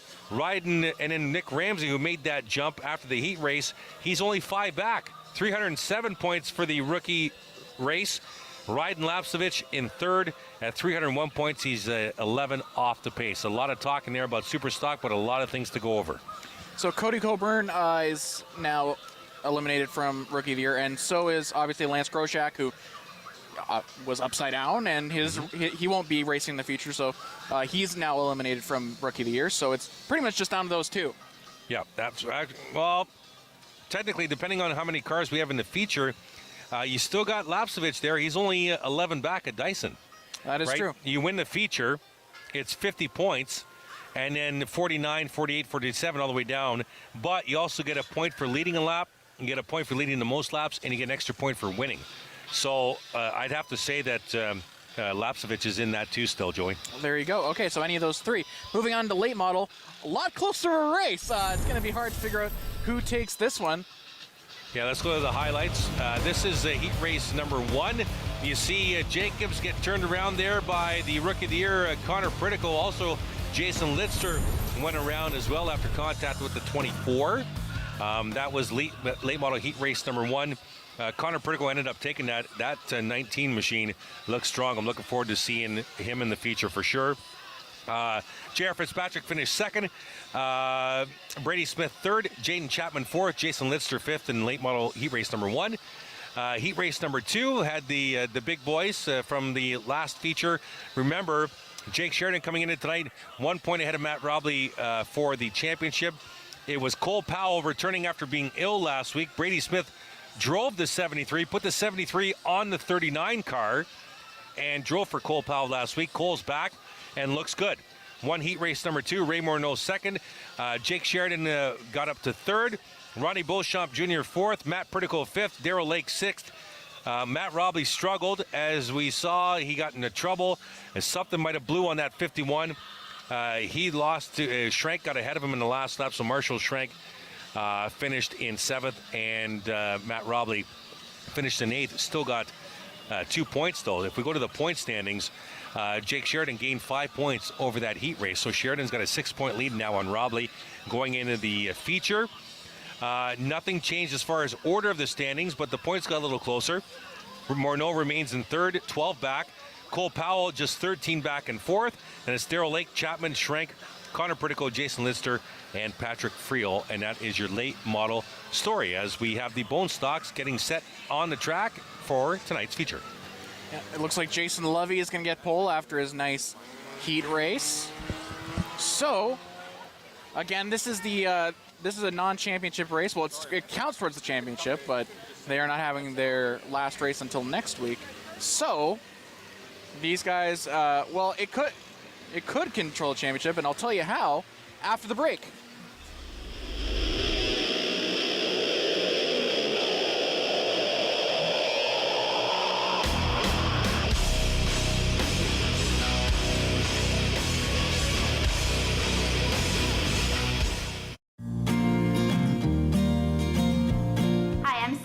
And I'm Susie. We are the hosts of Happiness is Homemade.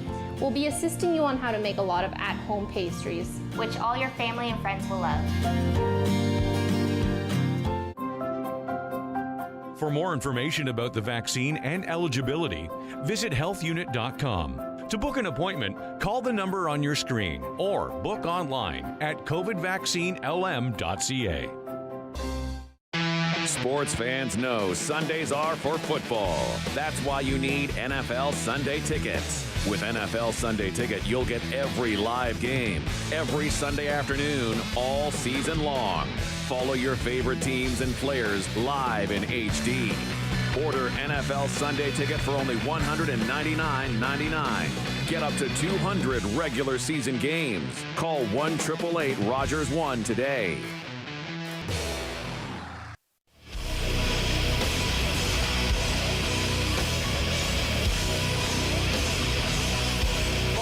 Rogers TV. We have the Bone Stock feature race coming up next, although we almost didn't. We have the Bone Stocks released on the track with no flag man. There he is. Scotty Mackey, a good friend of mine, trying to get back up to the flag stand. As the Bone Stock feature grid went by, they released him onto the track. There is safety crews all over the track anyways, with Scott getting and finding his way back to the flag stand. That's pretty funny. Yeah, I'm gonna tell him about it after the show. So the pace car had to stop everyone basically so we could get up there in time. I mentioned there is a chance we crown a champion tonight. Very slim one, but if Chris Lawrence can win, and Wilms and Morris finish last two, we could have a champion tonight. Is Morris going to answer the call here? I thought I saw his car out here. Maybe I was looking at right there. car. The 73 actually starting mid-pack. Wow, he got a break. Jordan Morris not taking a heat race to start in mid-pack. That's a huge break. There you see him right there. Was able to get whatever was wrong with the car fixed. He needs a big night tonight in order to catch Chris Soares going into their championship next week. Lovey on the pole as we get set for the Bone Stock feature. 25 laps tonight, folks. Pace car pits. And here we go. Jack Dixon outside row one. Craig Cole trying to insert himself in the conversation already. That's Pete Vanderwest Jr. up there as well. And Brent Pelly. Sean Facile as well. Joe Lawrence. And I believe that's Jordan Wilms. Yeah, the points leader. I'll keep you updated, folks, on where the points leader sits. He's in 9th right now. Chris Lawrence in the 28, right behind the 92 of Jordan Wilms, who's second in points. The difference, 29. And a gaggle of cars out of turn two as Lovey's trying to get away. Oh, it looked like, yeah, it was McKinley got loose and slowed everyone up. It's key here for Chris Lawrence. It's a gaggle of 9 cars there battling for second. Chris Lawrence at the tail end of that pack. There you see him in the 28. He just needs to negotiate this feature as carefully as he can, take his spots when he can, and take the positions when he can. Lovey in front with a horde behind him. You see there a huge pack from second to, I believe, 11th right now.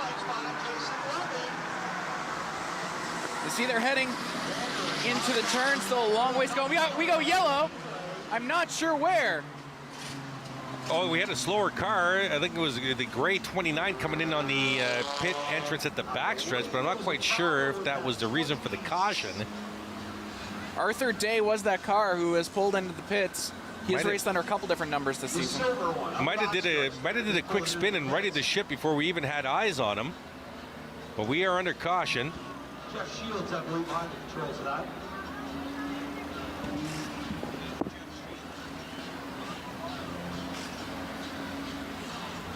As we turn in here. So Jeff Shields going pit side with the 29. Lovey's still with the lead. So nothing changed there, but now the pack is right up to him. Pace car catches him, so everyone, I believe, is still on the lead lap except for obviously the car that had to pit. Yeah, there's no way the front of the field would have caught the back marker traffics in 2 laps, not even in the Bone Stock. They're going to stack them up again. Lovey will have the point here. And Craig Cole in the 55 will be outside row number 1. Vanderwist Jr. inside row 2. Pelly in 4th. Fusil in 5th. Lawrence in 6th. And then it's Wilms inside row 4. He is restarting ahead of the points leader, Chris Lawrence in the 28. And they're nose to tail actually on the inside, rows 4 and 5. Honestly, because tonight's not the championship night, all Chris Lawrence has to do is not spin out. Keep around where he is, and he'll be okay. He could clinch tonight, but it'd be a real... Yeah, Jordan Wilms would have to have a huge bad night, to be honest with you. Yeah. Pace car pits in. Here we go. Lovey with a great start.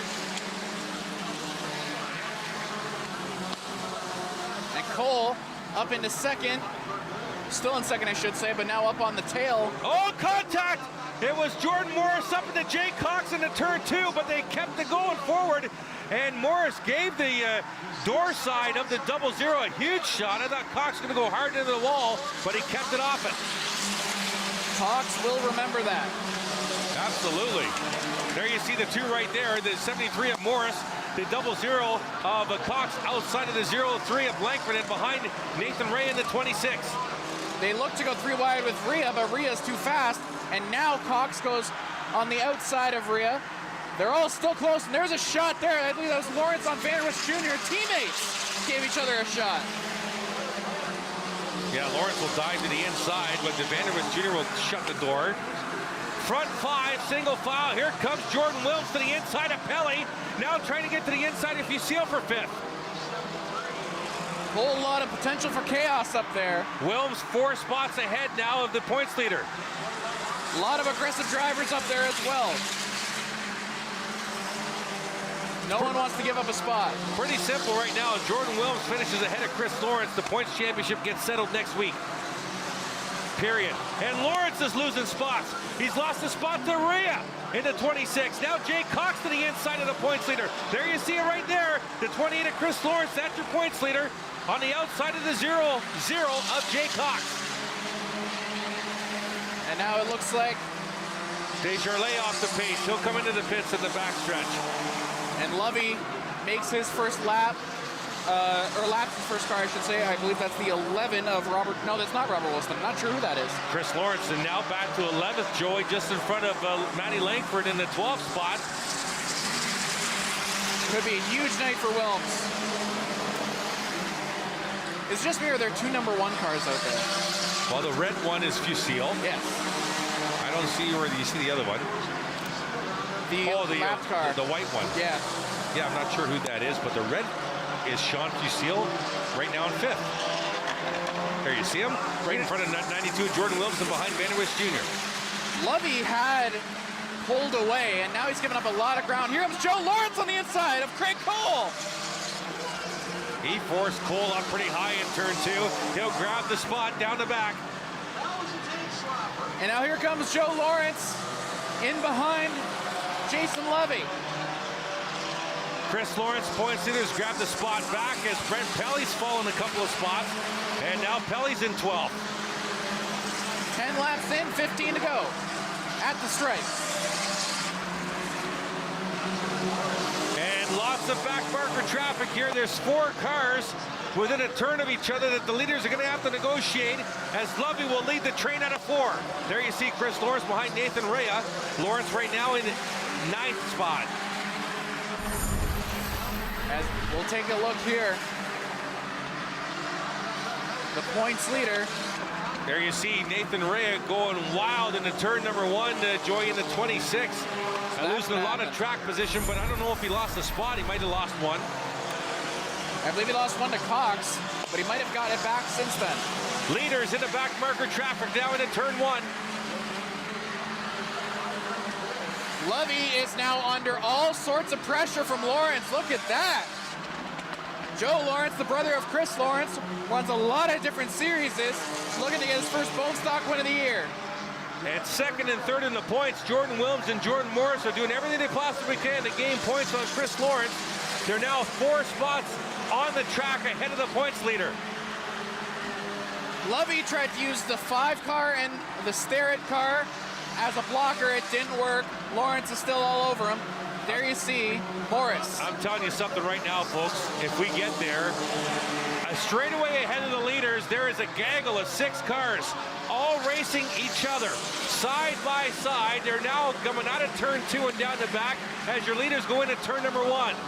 The leaders are about a straightaway behind that gaggle of 5 to 6 cars, and they're going to have to deal with them before this feature is done if we stay green. Desjardins is exiting the pits. He's going to rejoin the race. Up at front, Lovey and Lawrence still battling. See there, Lawrence making up ground every second. He's going to try and go high on the straightaway. Lovey stays calm. Lawrence gets a good turn. Gonna let Lovey keep the spot for now, get a little bit of wind off him. Great race, and now here comes issue. Pelly at some point hit the pits. He's rejoining now. Pelly lost a lot of spots. Lovey's been the only leader, so that's the extra point right now for a lap led. That goes to Lovey, who's not in the top 10. He's also probably clinched already most laps led in the feature, so that's another point. If he wins the feature, that's an additional point. So he's sweeping all the extra points right now, and the battle is back in the field. Lovey and Lawrence up on lap traffic. That's Cassie Howard and Mike Ebert. Into heavy, heavy traffic. Lovey Lovey used Mike Ebert as a great shield there. Cassie Howard gave up the spot. Mike Ebert did not. Lovey's doing a good job of using the traffic there to create some space between himself and Joe Lawrence. Oh, look at Lawrence out of nowhere, like a bat out of hell, got through all of them. And we're yellow, we're yellow. What happened? Oh, it's Desjardins, not where we usually see him. He's out on the straightaway on the backstretch. So Desjardins, and that one might not be recoverable. I didn't see what happened, but it looks like he hit the wall. That has made things very interesting here with 8 to go. The Bone Stock Championship scheduled to be settled, and I'll say it again, scheduled to be settled next weekend. But it could be clinched tonight, but not the way the current scenario is. Chris Lawrence marred at the tail end of the top 10, if not just outside the top 10.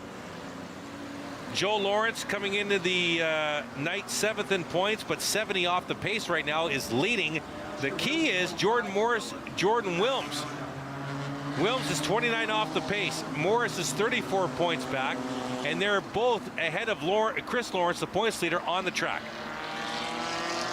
8 laps to go. Desjardins heads to the pits. He will probably not return, although we've seen him return from a lot this season. But he's getting out of the car, so that's probably it for him. Meanwhile, 8 laps to go on track. Lovey has led every lap so far, despite being under heavy pressure from Joe Lawrence for about half the race. Remember, they're not just going for first place. Joe Lawrence would like to at least lead a couple laps, pick up a couple of points here in order to try and stave off Joe Kicks. Right now, Sean Fusil. Right now, Jordan Morris is 5th on the track.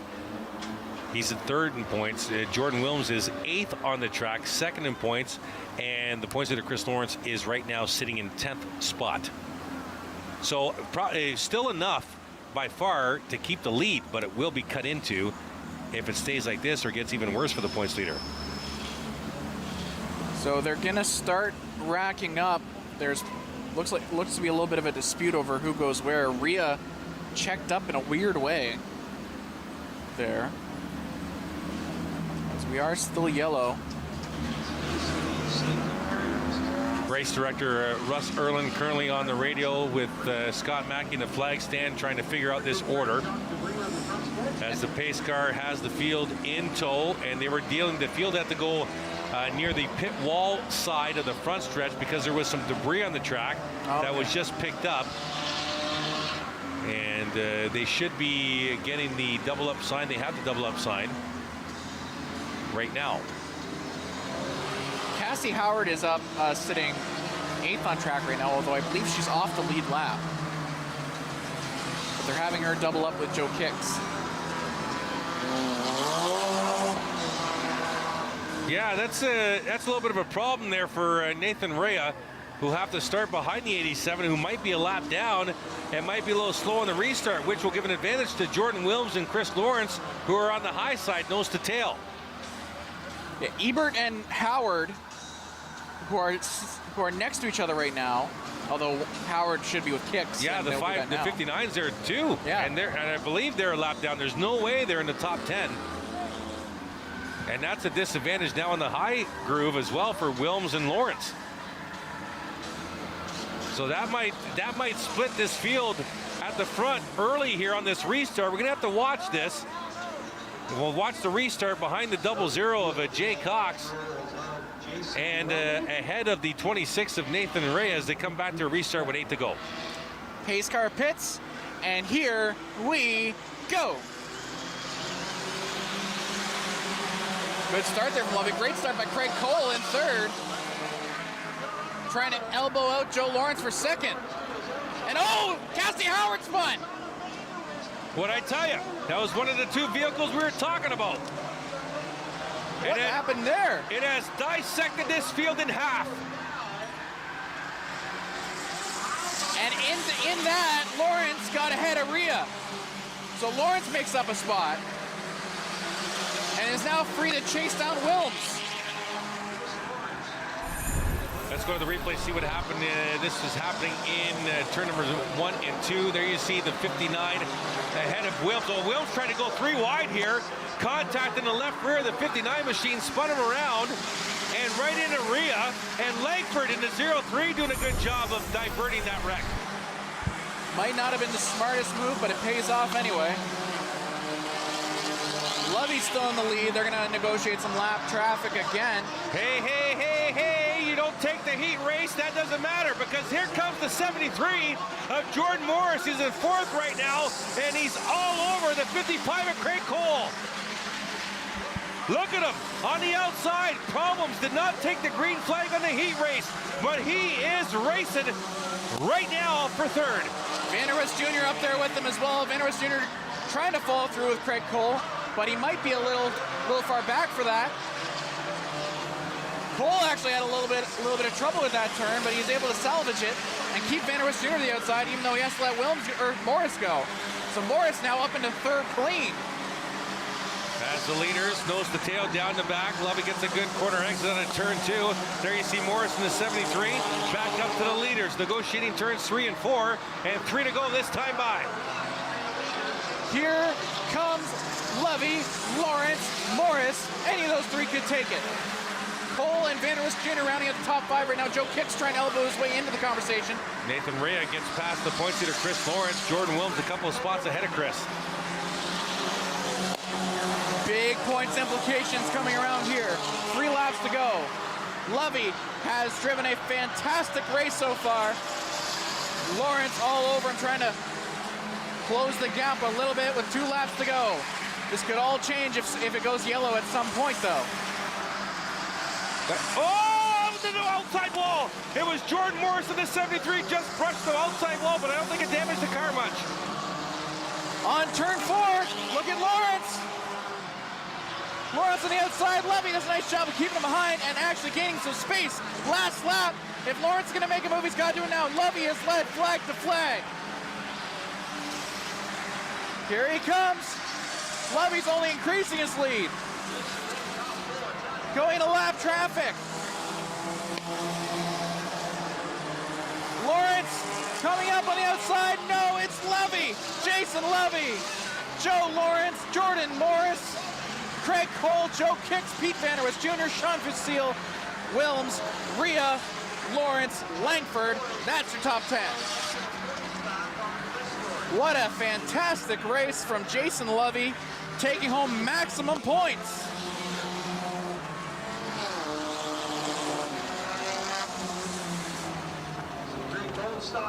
So as the last cars take the checkered flag,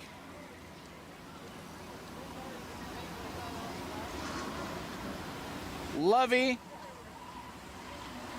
stops up on the high side. Jason Lovey stopping for the crowd up in turn 4. So once again, that is not a championship deciding race, but it is a championship helping race as Lawrence's lead has been cut. We'll try and get that math sorted for you as soon as we possibly can. In the meantime, Jason Lovey rebounds from a nightmare second half of the season to take home a dominant win here in the Bone Stock feature. As his team jumps on that car to congratulate him. What a fantastic, fantastic race from Lovey. As we're waiting to get an interview with him right now. What a great race. He's still trying to get out of the car. His friends and family up in victory lane with him. Some of the super stocks are starting to take the track. There he is, Jason Lovey.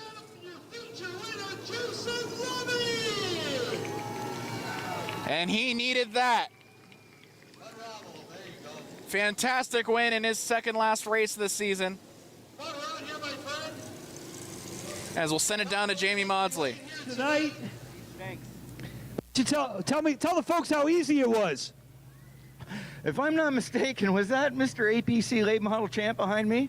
Yeah, piece of cake holding him off. Yeah, was that not a run with that boy? Oh, that was a barn burner, man. I loved it.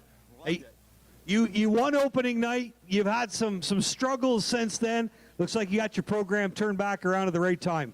Yeah, we've, again, like, I know Joey up there in the booth, he thinks these cars are $500, but I'll tell you, they're a lot more than $500. And when you go sticking 500 pounds in them, they don't go very well. So you got to work hard. It's hard work. Let's make these things go. All the hours in the shop pay off tonight, though, didn't they? Big hours tonight. In all fairness, so I want to say, hey, Joey and Chris up there, thanks a lot, brother. I appreciate everything you guys do, man. I know you got a lot of other people you want to thank here.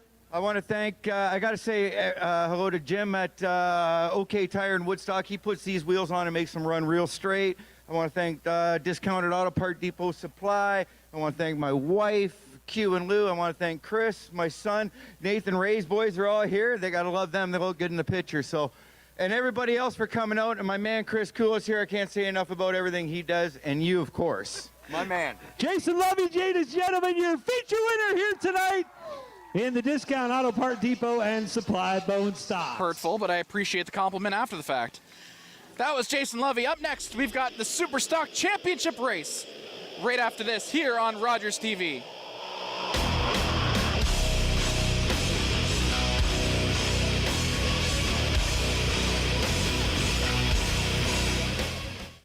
Think it's okay to drive high? Think again. Drug-impaired driving is as illegal as drunk driving, and in Ontario, the penalties are the same. If police suspect you're driving under the influence of drugs of any kind, or a combination of drugs and alcohol, and you fail a roadside test, your license will be suspended immediately for up to 30 days. You'll pay a penalty of $198. And you can be charged with a criminal offense of impaired driving, the same as alcohol. Driving high is never okay.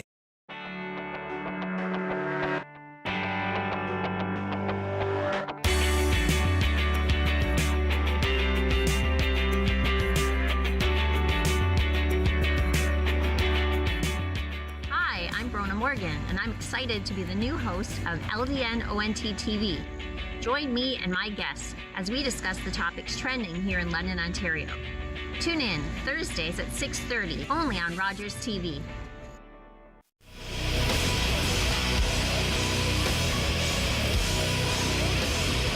Welcome back to Rogers TV here at Delaware Speedway. I'm Joy Langdon, joined alongside Chris Soares. We have the Superstock Championship coming up. Trevor Culver has pole, and that is where he wants to be because he's got it all to do. He's quite a few points behind Andrew Ferreira, so he's got to have a fantastic race and get some help elsewhere in the field. You can see on your screen there, that is the number 9 car of Andrew Ferreira, who is the points leader right now, and he just has to keep it clean, more or less, to clinch a championship. Trevor Culver up front. He is going to try to make it a little less comfortable for Andrew Ferreira. I've got Chris Soares with me. He's trying to work out all the math right now. Yeah, we're good for the points for the Bone Stocks right now, heading into the championship race next week. Chris Lawrence remains at the top of the standings, finishing 11th. But the lead now has been cut to 27. Jordan Wilms stays ahead of Jordan Morris by 1 point. 27 is the points lead for Chris Lawrence going into next week. So, as mentioned, Trevor Culver has pole. That is Kevin Trevelyan on his outside. Looks like the 90 in third, who is starting third. I think that's the 90. Yeah, that's Davey Rockwood, and then it's Ramsey outside row 2. It's the 28 of Dyson inside row 3. Ray Morneau outside row number 3. Then it's Ferreira and Sean Chenoweth. I'm looking to see how this 89 looks here in the feature outside row number 4 as the Bone Stock feature race winner. And there's a nice shutout by Lovey out to us. I appreciate that. People do watch us. I don't know when I said I thought those cars were $500. I know how much goes into them. Yeah, it was nice of Mr. Lovey to throw a shout out to Rogers TV. Absolutely. So row number 5, Pete Vanderwist inside Ryan Bright, and running out the top 10, Van Steensel inside row number 6. Oh, that's inside. That's outside the top 10. Van Steensel, Lapsevich, the Blue Deuce. of course, of Dougie Stewart. So it's not just the championship got to watch out for, it's also the rookie championship. Dyson still leading that. I believe Ramsey in second, Lapsevich in third, Van Steensel in fourth. All those guys still have a shot. So remember, you get a point for leading the lap. You get a point for leading the most laps. You get an extra point for winning the features. So Culver wants to lead the first lap and get a point right off the hop. Ferreira just needs to stay clean. Coming into tonight, or right now, 22 points ahead of Culver. Here we go. Oh, sorry, that's your line. Here we go. Thank you very much. Sorry about that, Joey. Culver needs to get away and get away fast and hope the race behind him is as clean as possible, except for Ferreira falling back. Culver is going to be sprinting. Keep track. Every lap is a point. Trevlin behind him. Trevlin's actually slowing the field up a little bit.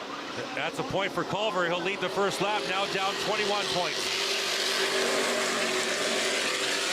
Trevlin in second is holding the field up. There's a big gap. Yeah, look at that gaggle there on the turn 2. A little contact. Rockwood got shot by Ramsey. Ryan Bright in there too. Oh, Ryan Bright just did a great job with Chenoweth to get out of that. And caution on the speedway as Davey Rockwood is slow in the 90. Not sure if we get that, but that's going to be a lot of carnage out of turn 2. Oh, worst case scenario for Culver. I just mentioned he really wants the race to be kept clean. And now suddenly, he's got a lot of trouble. So Culver. Sorry, Joy, I had the headset off there. Culver, this is worst case scenario for him. He needed a clean race except for Ferreira falling back. Now he's not able to get the second lap cleanly. Yeah, here we go into turn 1. Is Trevlin in 19. Look at this gaggle. 3 wide for 2 rows. There's Dyson in the 28. Ferreira right there in tow in the 9. And watch the 90 machine. That's Mark Lamont. Gets a little tag there from Ramsey in the 07. Chenoweth in 89. Watch, here comes the 45. It just ducks underneath the 90 of Mark Lamont there to miss that one. Great evasive driving there from Ryan Bright. So Culver's still in the lead, yes, but he had a fantastic start, and now that has gone to waste. He only gets 1 point out of that fantastic start. Now he's got to do it again. Trevlin in second.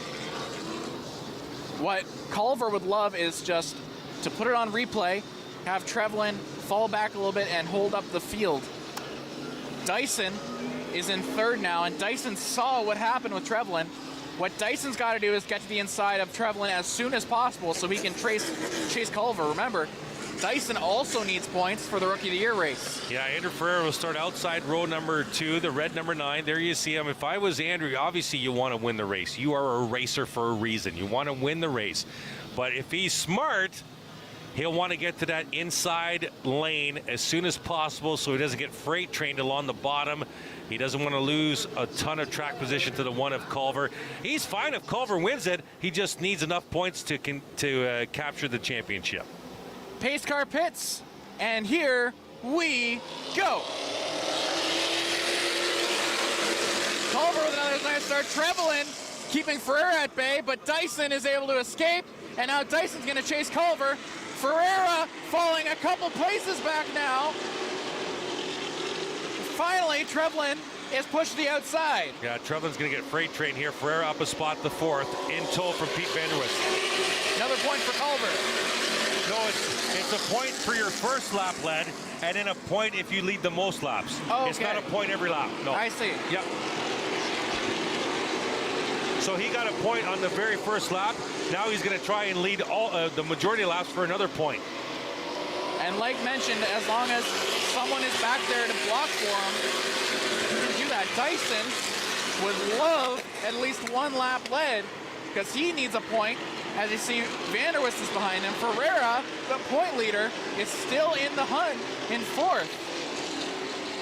If it ended now, even if Culver led the most laps, Ferreira would still win. Yeah, you know what? It really would only having an extra point, Joey, leading the most laps doesn't mean squat, to be honest with you. He needs to win the race, and Andrew Ferreira needs to finish way back. That's the scenario. And as far as the Rookie of the Year, the top 2 in the rookie standings are 2nd and 5th on the track right now, Dyson and Ramsey. Culver can only help himself right now, but he's doing a great job of that.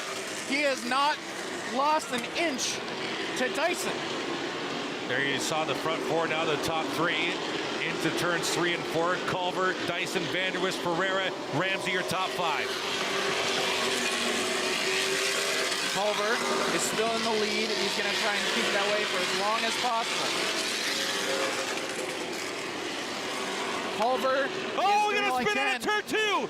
Down into the inside wall. Head on in the inside wall. It's Sean Chenoweth after contact with Ray Morneau. Out of turn 2, there you see heavy damage on the 89 machine of Sean Chenoweth. Looks like he's okay. That car is still moving. How is that car still moving is what I want to know. And he's bringing it out of harm's way.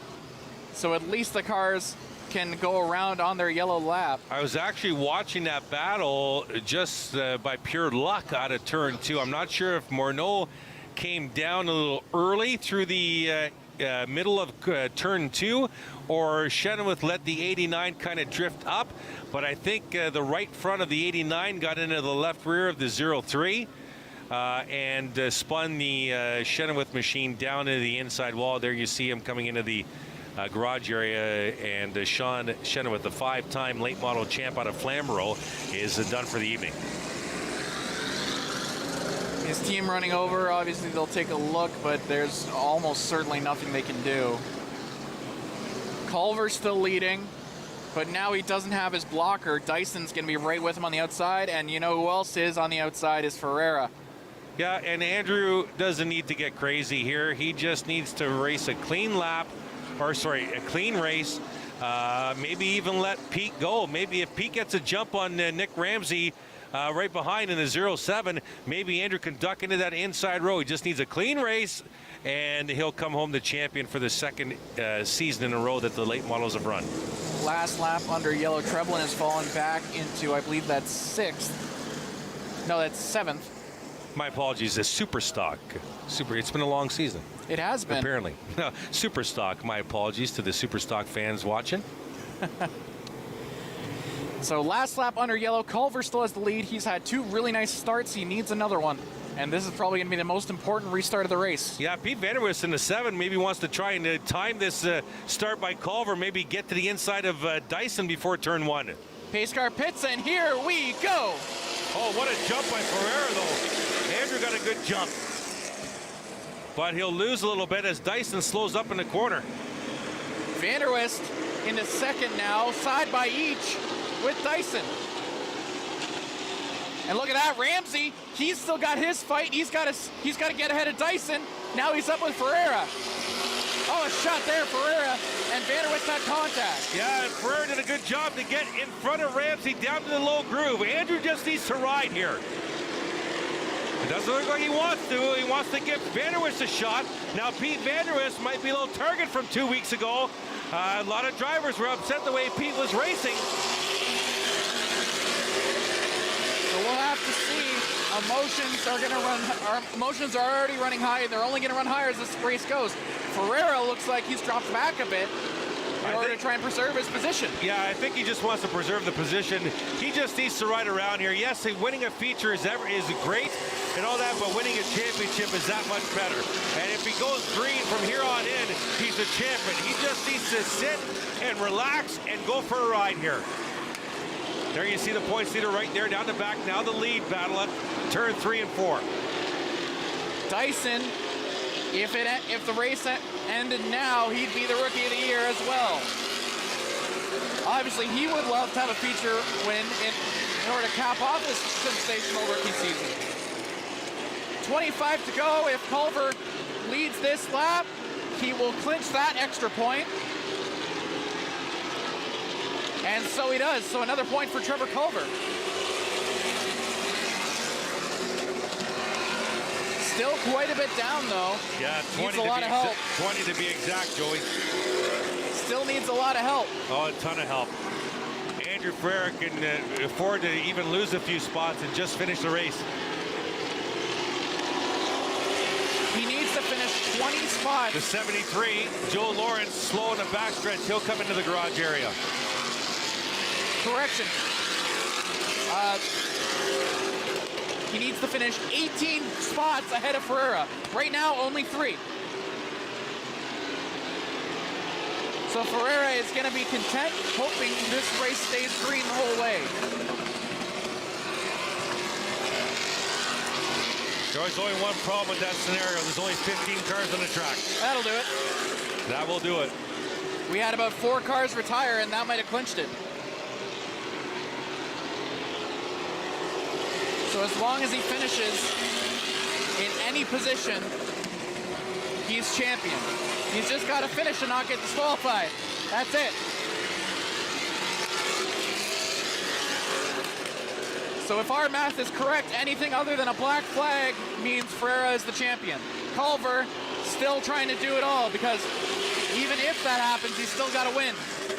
Right. If Andrew was to have a malfunction and end his race and nobody else returned to the race, he would still get 35 points, which would put him around the 377, and that would be more than enough.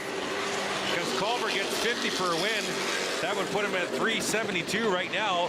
Plus, he's got 2 extra bonus points, which is his 374, and it would be tight, but Andrew would still win it. So anything other than a black flag does it for Ferreira, although he's happy in 4th. He might want a podium spot and be able to celebrate his championship on the podium. I think Andrew's, mathematically, I think Andrew's fine if he stays in the top 10 without question.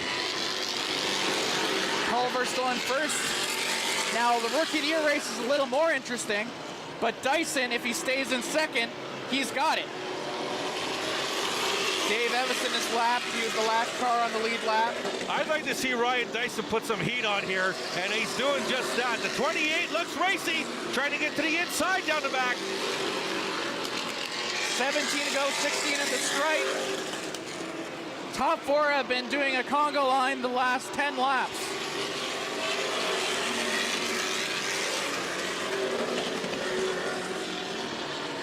There's Culver up the Delaware Hill in turn 2, down the back. Dyson in tow, Vanderwist in 3rd. Ferreira now looking racy, trying to get to the back bumper. Vanderwist, Ramsey in 5th. Then it's Morneau, Bright, Stewart, Lapsevich, Van Stietzel. As we come in, 15 to go. Culver's still in the lead, a bit more comfortable than he was a couple laps ago. Dyson's still over him. So it's not like he can put in cruise if he wants to win this feature. He's still got the potential Rookie of the Year over him. Oh, here we go, yellow. We got, looks like we have debris in turn 2, middle groove at turn 2. It looks like some sort of debris there. You'll see the cars, there it is right there. Thank you to our wonderful camera crew. We have the ever famous debris caution in auto racing. It's the front bumper of the number 2. Doug Stewart, the Blue Deuce. So I'm not sure how that came loose or came off, if it was 2 separate incidents. Maybe some contact with the vehicle in front of him. We don't know. Oh, there's something hanging off the 28 machine. There is something hanging off the right side of the 28 machine. There you see it. Almost looks like tape. Yeah, I don't know if it's tape or some sort of material they use to protect the sides of the super stocks. I don't have knowledge on that particular thing, but this could be interesting here. If Dyson has to pit to take that off. Yes, or if he's asked to pit by race officials, that would be interesting. Now, if I'm Nick Ramsey to 07, maybe I'm calling into my crew, hey, the 28's got something hanging on the right side of his car. There it is right there. It's peeling off. Yeah, and the 07 team, who needs to finish ahead of the 28 by, I believe, 4 spots, yeah, they would really like Dyson to have to pit. Yeah, well, it looks like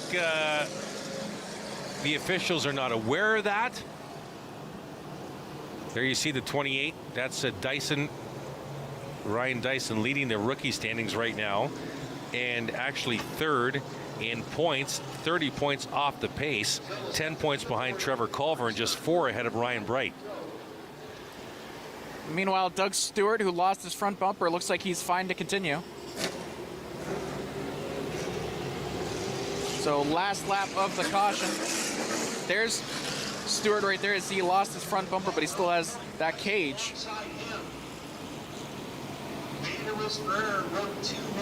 What's Andrew Ferreira do here? Pete Vanderwist wants to win this feature. We know that in the 7.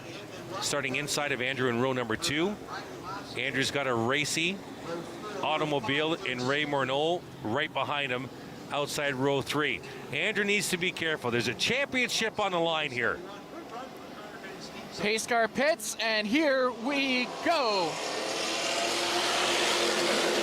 Nice start from Dyson.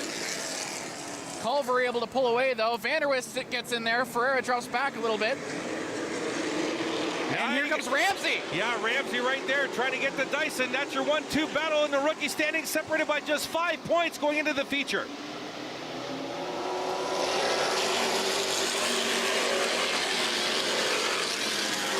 Ramsey has finished 5 spots ahead of Dyson, but finishing ahead of him at all would be a start.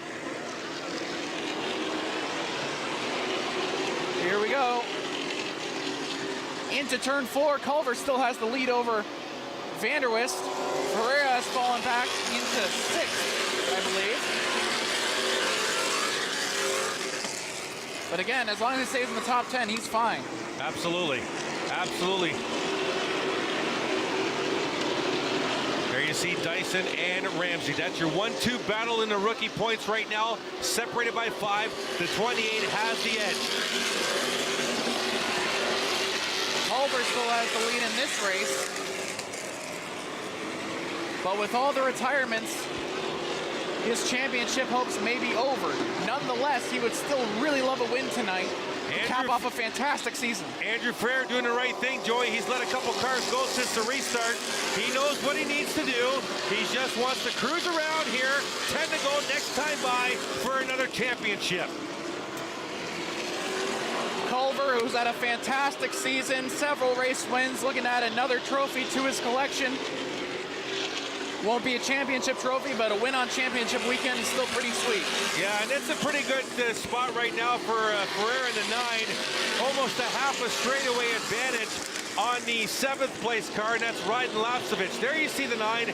Andrew Ferreira just following Ray Morneau around, sitting in 6th right now, barring anything dramatic happening, riding around to a championship. 9 laps to go. Culver still has the lead. He hasn't really been threatened by Vanderwist since about lap 6. And even then it wasn't Vanderwist, it was Dyson. Dyson in 3rd, 1 ahead of Ramsey. He still has his rookie championship. 8 laps to go now.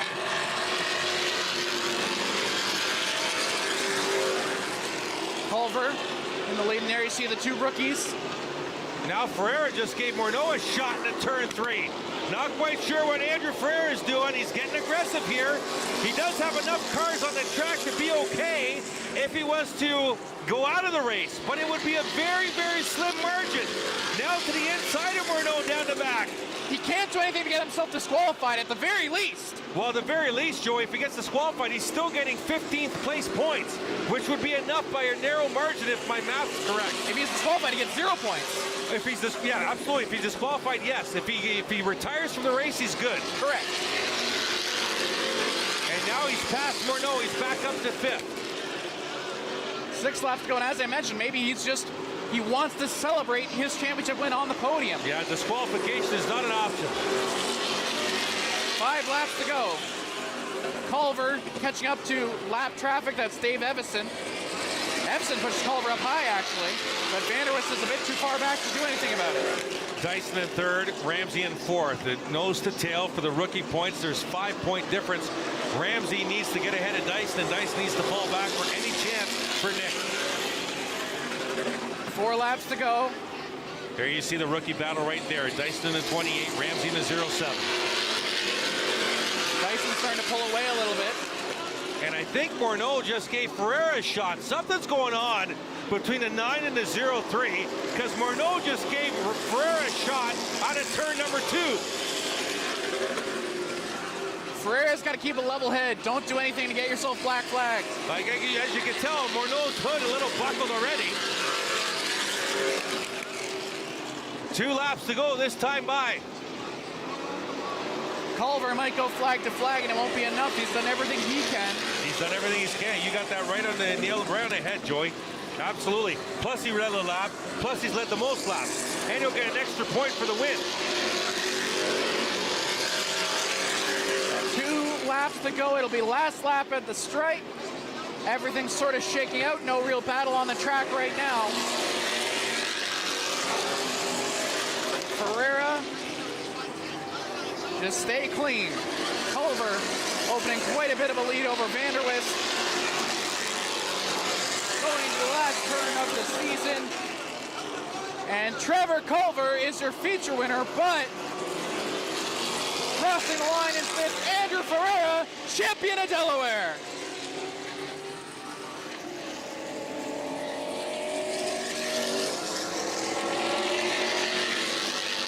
There you see Ferreira,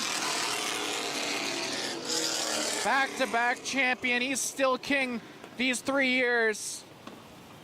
Culver, who is in 2nd, did all he can do, and it won't be enough. Fantastic race from him. He needed help. He didn't get it. Yeah, 2nd consecutive championship for the 9. There you see him, Andrew Ferreira. Interrupted by a pandemic, but successfully defending his championship. Unofficially, I have Andrew with 388 points, clear by 15 over Trevor Culver. Trevor Culver wins the feature, gets full bonus points, lap led, most laps led, and an extra point for winning the feature. He came in tonight 24 back, cut it to 15, but that wasn't enough. I have unofficially Ryan Dyson with 360 points, 6 points clear of Nick Ramsey for Rookie of the Year honors, but Andrew Ferreira by 15 points successfully defends his championship. And there you see the team with Trevor Culver celebrating the feature win. We will have double interviews. We will have interviews with the feature winner, Trevor Culver, and the championship super stock champ, the 9, Andrew Ferreira, successfully defending his title. So the Culver team, they knew it was a long shot. There's your Rookie of the Year winner. His team congratulating him over there. We likely won't get an interview with him, but still a fantastic season from him. The team's all there. And like I said, Culver probably knew it was a long shot to win the championship tonight, but he still wins on championship weekend. There you see Trevor Culver. Let's go trackside for both interviews with Jamie Maudsley. Trevor Culver, your feature race winner, and Andrew Ferreira, your championship winner. Oh, God! Wow, that was a heck of a jump. Frog splash into his team. Let's go trackside to Jamie Maudsley. That was quite the exercise in trust, my friend. I trust these guys for a lot of reasons. I trust them to catch me here. I trust them to give me the best race car they can. We've had a roller coaster of a season. We started out pretty stout, winning 3 out of 4 between this and the Quick Wick Series, but it was a roller coaster, right? We were at the top and then we went to the bottom, but everything must come around, everything must come back up, and it came back up. We had a couple runs the last couple weeks ago, a little bit better, and now we're back on top here in Victory Lane. Unfortunately, with those 2 bad wrecks, we're not able to grab that championship, but I couldn't be more prouder of winning the most races here in this series. It's a tough series. Hey, you did everything you could, and I don't think 5 more cautions would have helped the rest of the field, man. This thing was just hooked up tonight. Yeah, in the heat race, it was off. I made a bad call with the tires in the heat race, and it definitely didn't work there, but went back to an old faithful setup for the feature, and yeah, it shined through here in the end. I know you got a lot of people you want to thank for getting you here. Yeah, like everyone's going to have to grab some popcorn. I got a huge list. This is incredible, everyone that helps me. I got to start off with thanking Inventory Express Lubricants, Carter Trucking, Hodgins Custom Service, DK Equipment, Wilds Printing, Mr. Transmission on Exeter Road in London, Outback Tire Shack, Mark Kennedy Trucking, Melrose Garage, Dave Culver Auto Care, Lux Homes and Ahmed Wakas, MJ's Roadhouse in Lucan. Who else we got here? Novus Glass, London Northwest, Fix Auto, London Northwest, Hallmark Memorials. That was Jack Monahan's company, so we got to thank them. All my crew, all my people behind me who helped me get here. It's ridiculous. Gino Automotive, I'm not sure if I said them, but my mom, my dad, my uncle, my crew guys, my stepdad, my brother, my fiance, The list goes on and on. I know I'm forgetting people. A special shout out to Jared Dockstader. It's his birthday tomorrow. Really glad to be back here in Victory Lane, and really glad to see the stands full. Thanks for coming, guys. Ladies and gentlemen, Trevor Culver, a big feature win here tonight.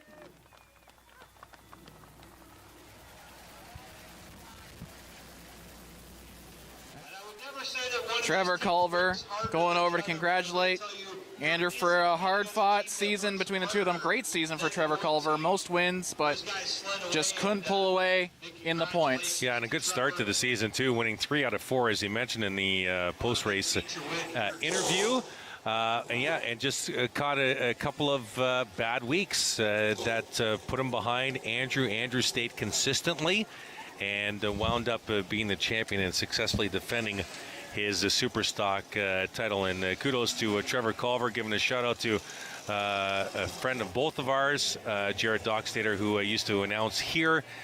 Birthday tomorrow, passed away a couple of years ago. So congratulations to Trevor Culver and the Culver team on the feature race win. And I was just talking to our producer, Chris. He said it sounds like he himself won the championship with his interview, and honestly, winning a feature race on championship weekend to close out your weekly season, it almost feels that way, doesn't it? Yeah, absolutely. And it's, you think about the statement, I won the most races this season and I finished second. Just think about that for a quick sec. A dominant year by Culver, but those 2 or 3 slip-up weeks, they were huge slip-ups. They weren't slip-ups, they were trips. They were falls, and it brought him back in the point standings, and Andrew Ferrer was there to grab the points lead and never relinquished it. Ferrera's consistency in the end wins the day. Like we've been saying, he didn't win the most races, but he's been up there every single week. And that's how you win a championship. You don't win a championship by winning almost every race. You win a championship by being up there every race.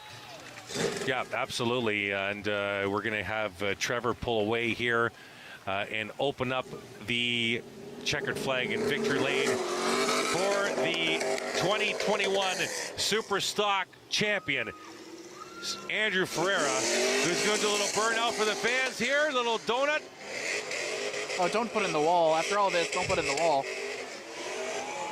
Consecutive titles for the 9 out of Strathroy, Andrew Ferreira.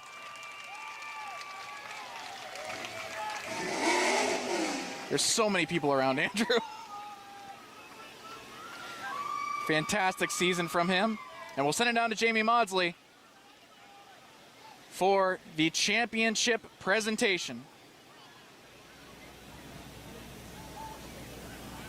Actually, I don't even know where Jamie is. Is he there somewhere? He's still getting mobbed by his supporters. Maudsley's somewhere in that mess. Look at all those fans coming onto the track to congratulate him. Yeah, racing, it takes a lot of time there. You see Andrew, top of the car. 2021 Superstock champ. Racing takes a lot of time. A lot of time from family as well. And there's a lot of family there. We'll send it trackside. Jamie Maudsley. Been here and get a word with the champ.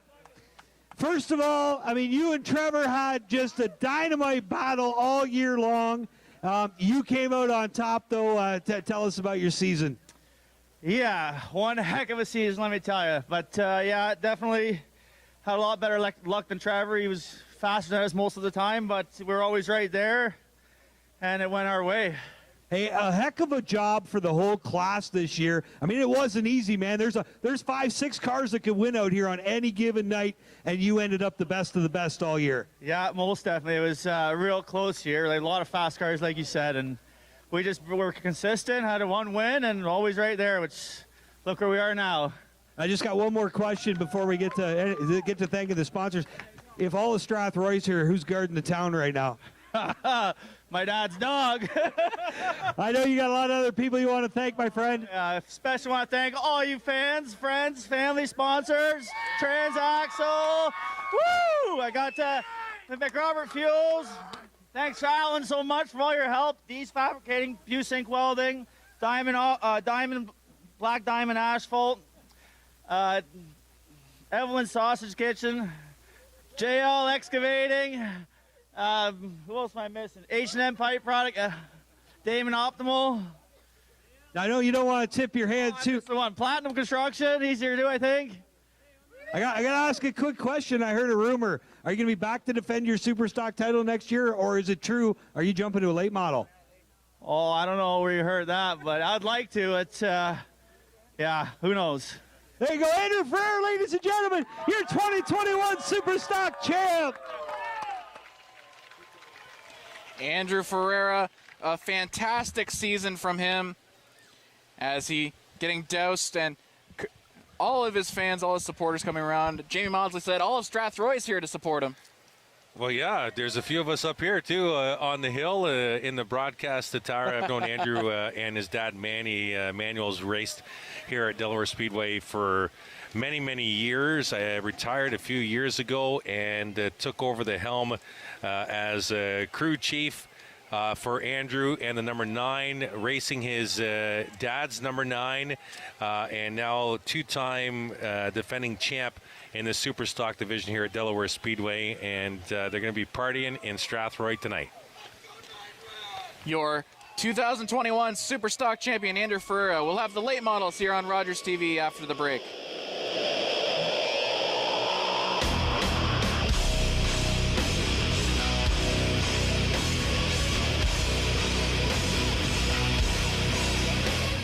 Monday. And I will admit that self-care is my biggest weakness. Sometimes caring for others can take precedence over caring for our own well-being. That's that balancing, I think, that the sandwich generation finds themselves in. On Learning for Love, Lessons for Life, Lisa Jaworski talks to the people who have lived experience, being in a variety of caregiving roles. And be the best we can be to take care of the ones we love the most. Learning for Love, Lessons for Life on Rogers TV. Light this up. So they pay you to tell stories. Ah!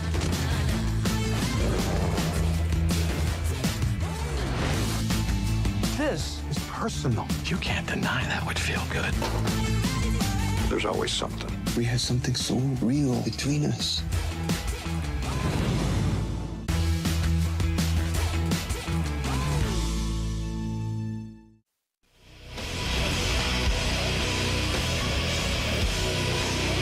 Welcome back to Rogers TV. There's Andrew Ferreira. You hear him burning away, celebrating his back-to-back championship. Yeah, he doesn't need those tires anymore. The season is done. And now we go to late model, as you see there. One of the contenders is getting ready to go. Not one of the contenders. The 51 of Matt Robley is on pit road. The rest of the field on the track. Robley will not start the feature. Very, very disappointing. Well, that will put a big dent into this story here. You see Connor Pritico, he's already clinched Rookie of the Year. He will have pole. Now, the story changes a little bit because Robley was, I believe, 3 points back of the championship going into this race. Six going into the feature. So, if they are not able to join the race at all, then it becomes Ray Morneau Jr., who is, I believe, 12 points back. And that becomes a lot more difficult of a scenario. Yeah, Ray Morneau 12 points back. 15 cars on the track. If you finish 15th, you get 36 points. If you win the feature, you get 50. It's a point difference every position. If you lead a lap, it's 1 point. If you lead the most laps, it's 1 point. If you win the feature, it's an extra point. 51 just sitting on pit. Now, can the 51 ever join the race is the question, because if he joins late, he can hope for an early yellow and then a great race the rest of the way. That's all he can do. The way the crew's looking there, Joey, the 51 is done. Matt's probably not even there. That's unfortunate. Would have loved to have seen that battle.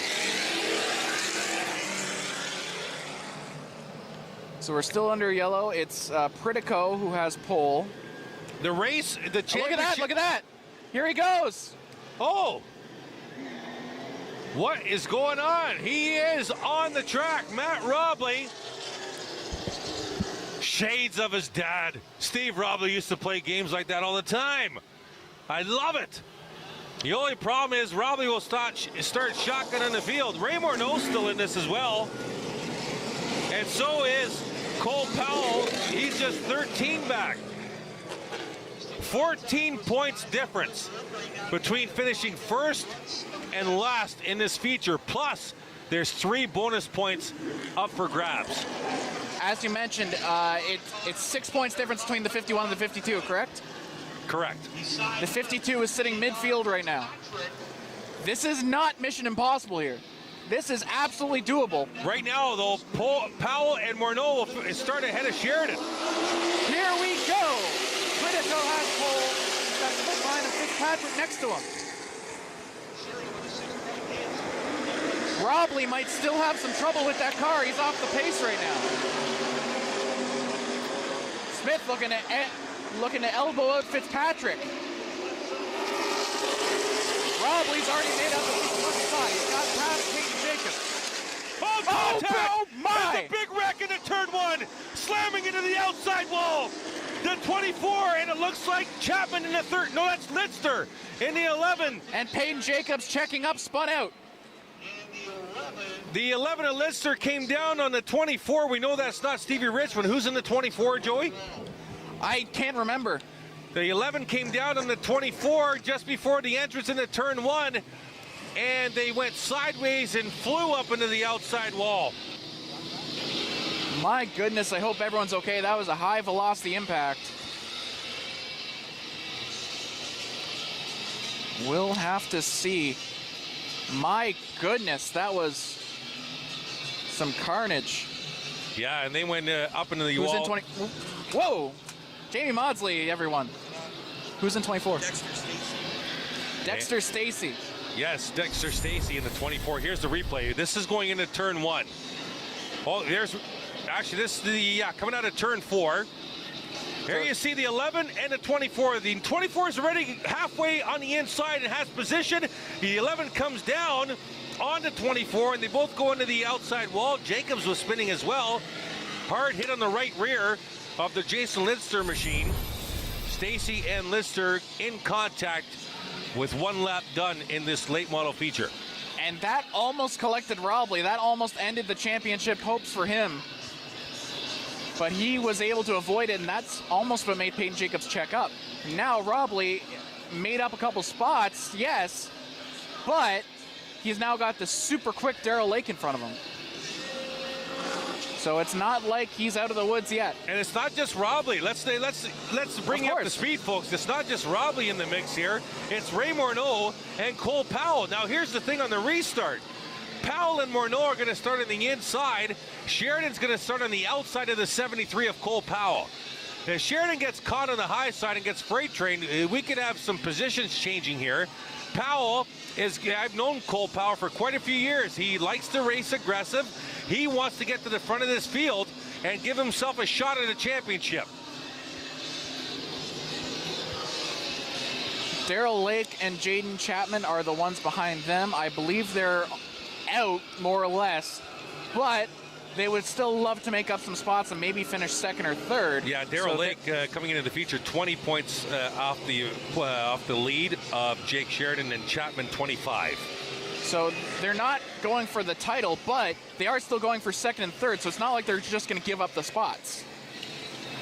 This wreck looks like it's going to take some time to clean up. While they do that, let's head to break here on Rogers TV. Late model feature right after this.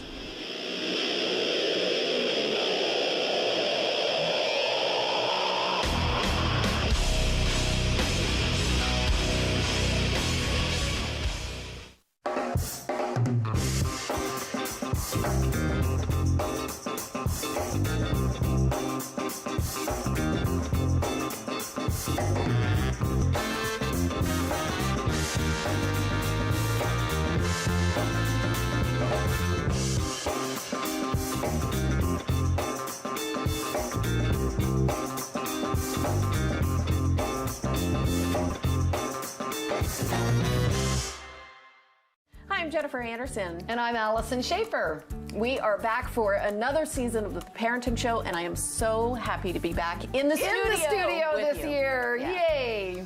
Yeah, so many great topics that we're going to be discussing on this season. Yeah, happy to help families as the pandemic endures and as things start to change as we open up and send our kids back to school, maybe. Yeah, also weight management and things like the vaccine issue. That's right here on the Parenting Show on Rogers TV.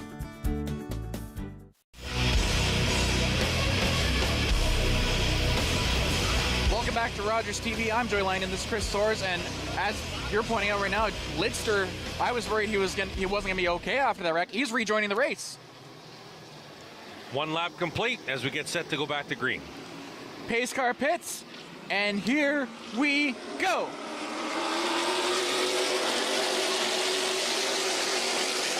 If you're just joining us, several people fighting for the championship. The person up front is not one of them. That's rookie of the year Connor Pritico. He's doing very well. Chasing him is J.R. Fitzpatrick. Cole Powell trying to go 3 wide. Cole wants to come to the front. Sheridan in with Powell. Sheridan's not as comfortable as Ferreira was. He's got to do well in this race to hold that championship. Morneau right behind him. 2 of your championship contenders right there. Yeah, 73, 52, 03. 3 of their top 4 in the points right there. 47 laps to go. It's going to be a long, long night. Hey, we forgot to mention, folks, it's not a 35-lap feature. They're going 50 tonight. That makes every caution even more dangerous because of fuel management now. Because they got to put more fuel in for a 50-lapper, but they want to put as little in as possible to make the cars later. Maybe that's why Matt Robbie didn't take the warm-up laps. Maybe he sat on pit road because he was starting to scratch anyway. In that case, he wants as little caution as possible. And there's a great pass by Robley. Got past Blake on the inside, daring, and he gets through Darrell. Connor Pritico's been fast all night. He's almost down to a half a straightaway lead. The battle's for second. Cole Powell has it right now. Sheridan's going to try and follow him under J.R. Fitzpatrick. Out of turn 4, they'll complete another lap.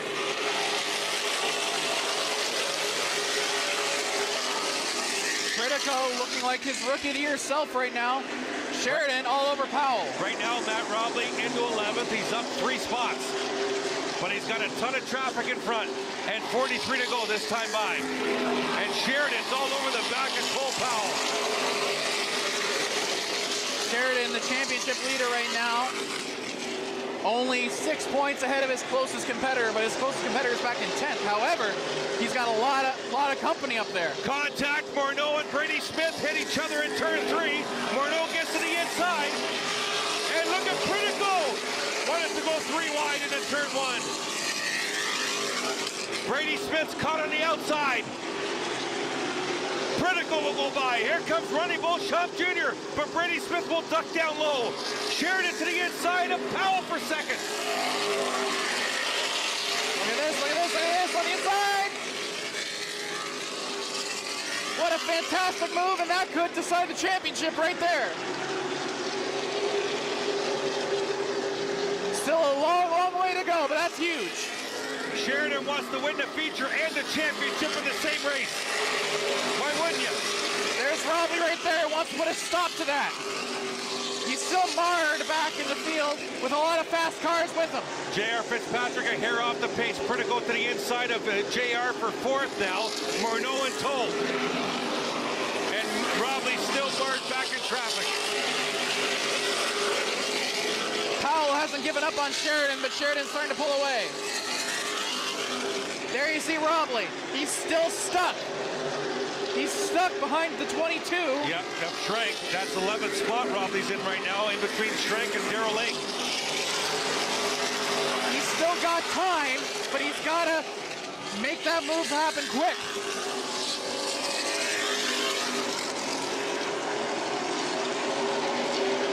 Chapman slowing up a little bit. Schrank going on the inside of Chapman as see Pritico still leading. Jason Lidster off the pace on the backstretch. He'll duck into the garage area as the leader will come flying by. There you see Sheridan trying to chase down Pritico. We've seen this from Pritico before. Robley trying to get another spot back in the field. There you see him to the inside of Chapman.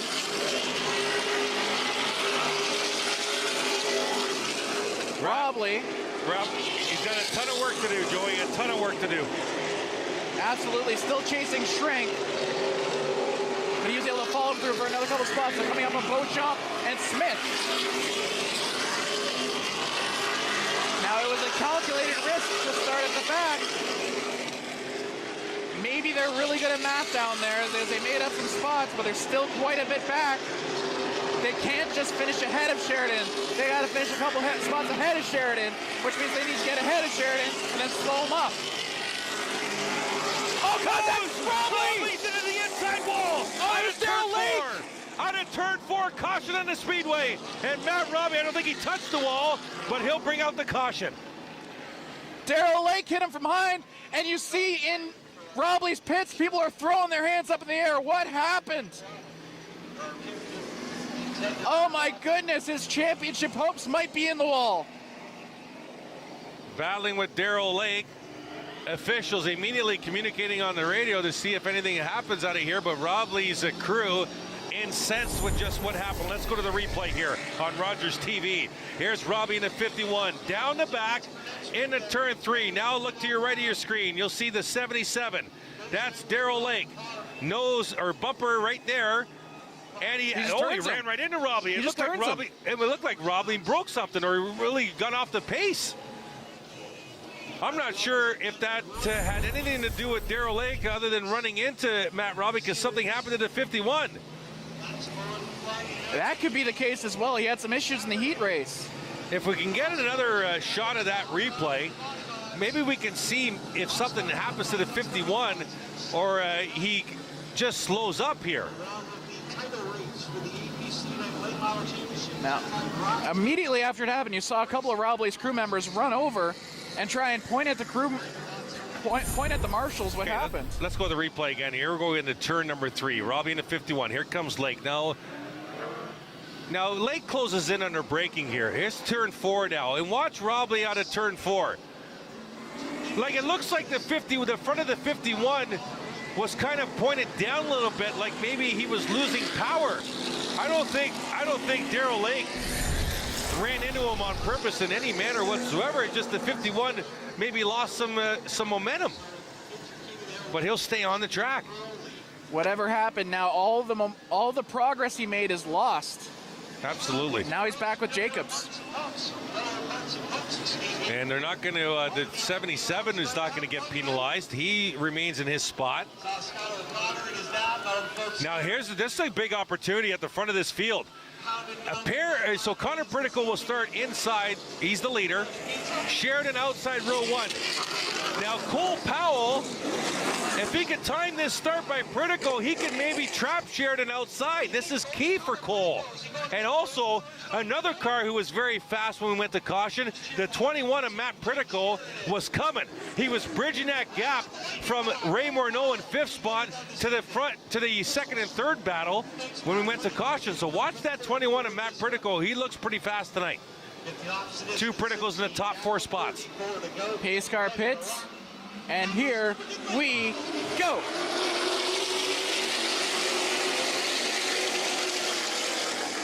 Pritico stays ahead. Yeah, can Cole Powell get to the inside of Sheridan? Yes, he does. Down the back. This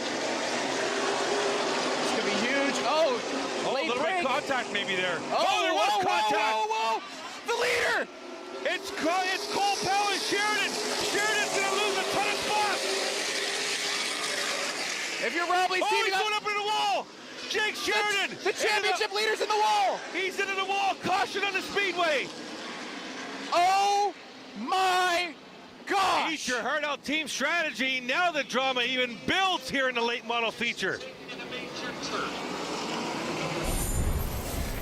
He might have sustained damage or a tire going down. Here's turn 3. Powell in the 73. They both went a little fishy at the same time. Pritico ducks underneath. Now there might have been damage on that left front tire because Sheridan will come down the front stretch and he's not able to turn. So damage may be on the left front tire. He goes up in the wall. He can't turn. See him turning the wheels, and the car just goes straight into the high wall in turn number 1, and the points leader in trouble here. He's into the pits, and his team jumps on that. Whatever the issue is, they need to do it now. Having trouble even getting the jack under the driver's side of that car. Now, to reset, Morneau, Powell, Robley, all on track, all with a chance to take big points here. Well, the big opportunity, Joey, is Morneau and Powell, because Robley's at the back of the field. Right. Morneau's in third spot, sitting at a potential 48 points. Powell with 47 points if they were to finish right now. Remember, there's 3 bonus points up for grabs. If they can get to the front and lead a lap, that's a point.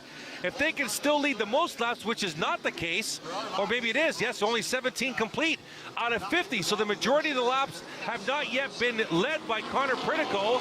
That's another point. You get an extra point if you win the feature. Now they're under the hood of the 52. Top left of your screen, that's the points leader in trouble. As the field doubles up, we're still under caution. Connor Pritico and Matt Pritico at the front of the field.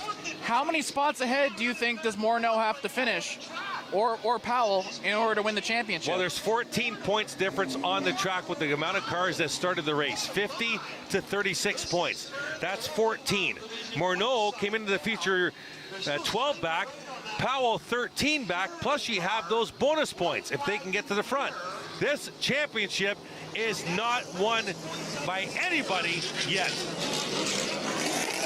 Even if it ended now, Robley would not have enough points to be ahead of Sheridan, because there's only 3. Jake Sheridan, I think, is done. You can see him in the cockpit. I think he might be unbuckling. If that's the case, then this championship is wide open. It looks like Jake's fiddling around in the cockpit there. They're still looking at that left front, and that's what the damage was caused. Left front on contact. He could not turn in turn 1. Pace car pits, and here we go. So Sheridan's going to be at least a lap down if he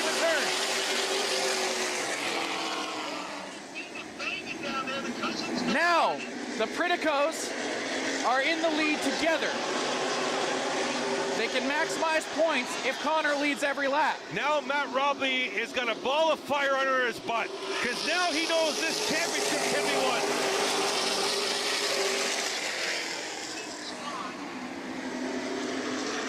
The Jacobs are together. The Jacobs make contact, but Mark saves it. Peyton saves it.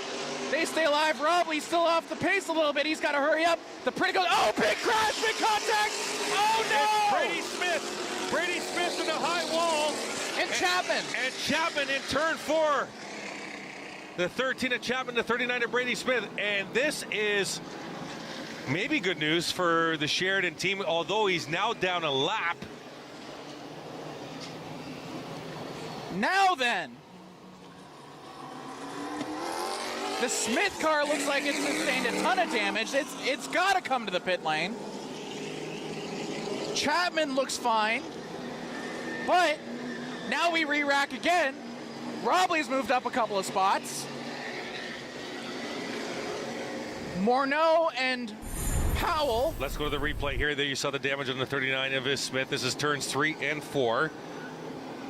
And there you see near the back of that, there you see the sparks flying. So something might have broke on that 39 of his Smith and collected the Chapman going into a turn number 4.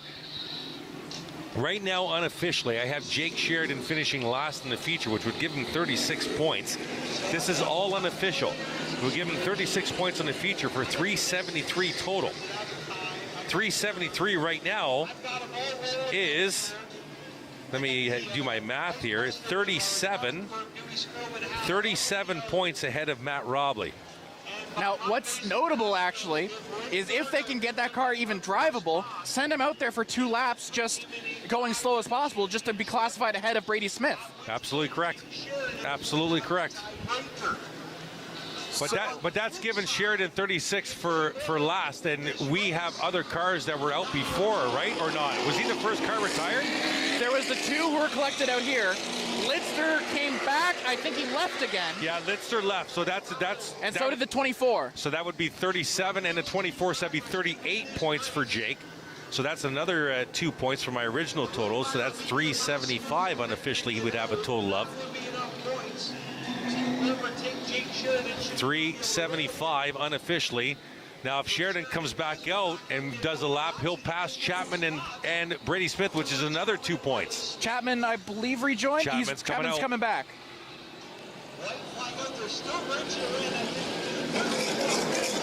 So that plan won't get him 2 points. It'll only get him 1 because Chapman's going to be able to return. And it looks like the Brady Smith car is going to rejoin as well. So that plan's out the window. Like, remember, folks, Matt Rodley came into this feature 6 points behind Sheridan. He doesn't have to do much work here to pass Jake, but he has to monitor the 0-3 of Morneau and the 73 of Powell because they were 6 and 7 points respectively behind Rodley.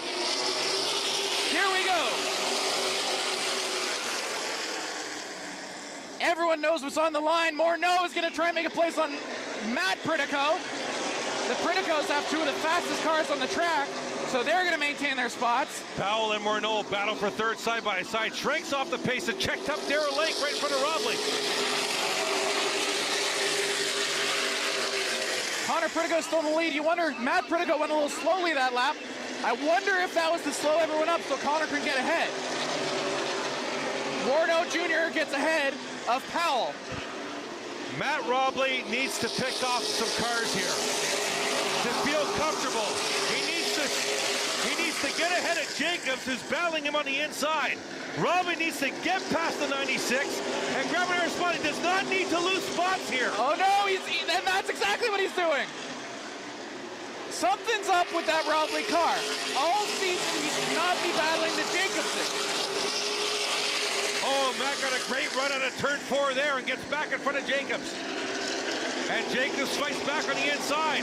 There's Morneau in the 0-3, Powell in the 73. They're in the championship mix. Anything can happen here. Jake Sheridan sends Mark Jacobs a fruit basket. Jacobs is causing Rodley havoc. Meanwhile, there you see on your screen there, Brady Smith back out on the track. Not good news for Jake Sheridan, who's still in the pit. Meanwhile, up at the front, Matt Pritico might be running a little defense for his cousin Connor, who has opened quite a bit of a lead. That's bad news for the 3 and the 73.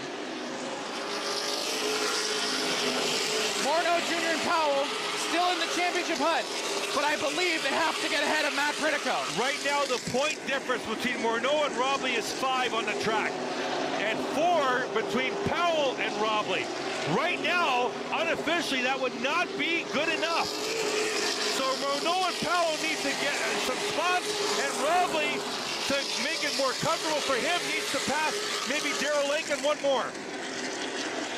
On track right now, that's Marshall Schrenk, who is no slouch himself. It's not like he's passing a bunch of back markers. These are the top of their game.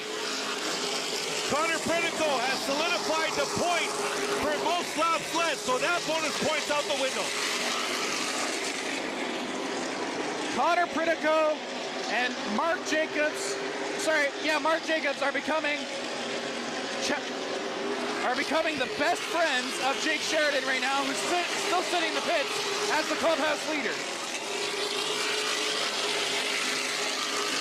Oh no, right now, Matt Rodley's your championship leader. Jake Sheridan's out of it if he doesn't return. Rodley's ahead of in the points right now, and he's 2 points ahead of Morneau and 3 ahead of Powell. But you've got Chapman up there as well. And Chapman's got a lot of speed, who's still behind. Chapman was 25 off the pace. No, Chapman could pass Rodley, because Chapman's had a lot of speed the last couple of laps. Rodley just needs to stay in that spot and maybe get up to Darrell Lake. He needs those cars. He needs to keep those cars behind him. 20 laps to go. It's been an unexciting race in the front. Connor Pritico has looked dominant. That's your rookie of the year. He'll probably be dominant for the next couple of years here at Delaware Speedway. His cousin Matt Pritico in second, running some good defense, and that's driving the teams of Morneau Jr. and Powell crazy because they need those spots. You still get a bonus point if you lead at least 1 lap. Yes, and a bonus point if you win the feature. So 2 bonus points left up for grabs right now if they can lead a lap.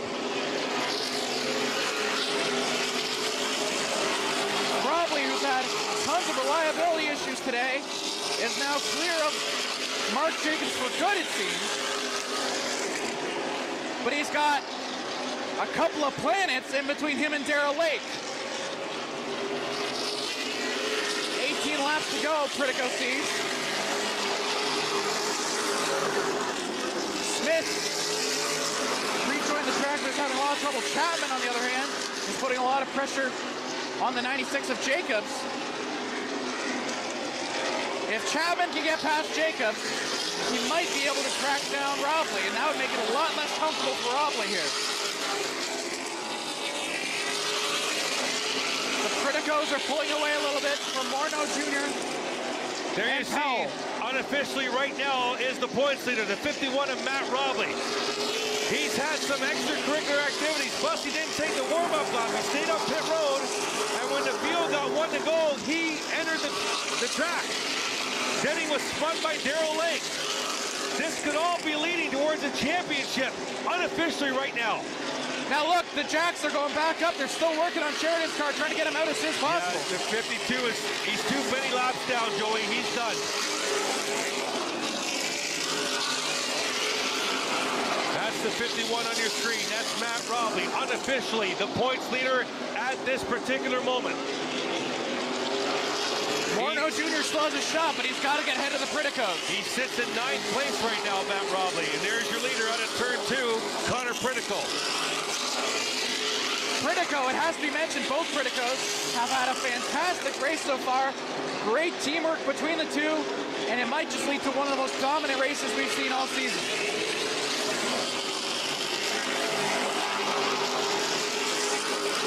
Still a lot of math to be done, but we believe Robley is the clubhouse leader. This is ridiculous. I'm going to have to do this again because you're not going to want to know what I just found out. Is it still Sheridan? Right now, if they were to finish, Morneau would have 48 points in the race, Powell 47, and Robley 42. So Morneau to Robley is a difference of 6. They came into the feature separated by 6, and Morneau is in front of Robley. There could be a tie for the championship, unofficially, if they were to finish as they run. So now suddenly, Powell, who has been the only car all night that has sniffed Morneau Jr., is going to play a big role here. Powell also only so many points back of Robley. And the difference between Robley and Powell is 5 points, which would make it a total of 1 point differential in the point standing. J.R. Fitzpatrick, the only one in the top who is not going to play into this unless he can get ahead of Morneau Jr. That would deliver the win to Robley. 10 to go. Now it's 9. Pritico have been coasting all night. This is unofficial, folks. I'm trying to do the math as we go. You get 50 points for a feature win, and then a point less after that for every position. You get a point if you lead a lap, which Connor Pritico's led everything. You get a point if you lead the most laps, with Connor Pritico leading the most laps, and you get an extra point for the feature win. This is going to come down to the stripe. Now you got a battle for the lead. It's Pritico versus Pritico. That could change things. Contact on a turn 4. They've been teammates all night. Now Matt Pritico takes the lead. So Matt Pritico will get a point, although that doesn't factor anything. Brady Smith is pulling into pit lane.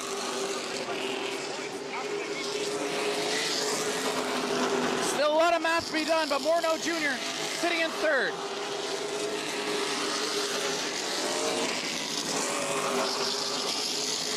Robley still somewhat comfortable where he is, in that he's not under pressure from Mark Jacobs or Jaden Chapman anymore. They've fallen back. 5 laps to go. There's some fierce discussions next to me about what the point standings are. It's convoluted math, and there's some fierce calculations going on in the booth. Morneau still sitting in third. He's under pressure from Powell. If Morneau can stay ahead of Powell, by our calculations, he wins a share for the championship.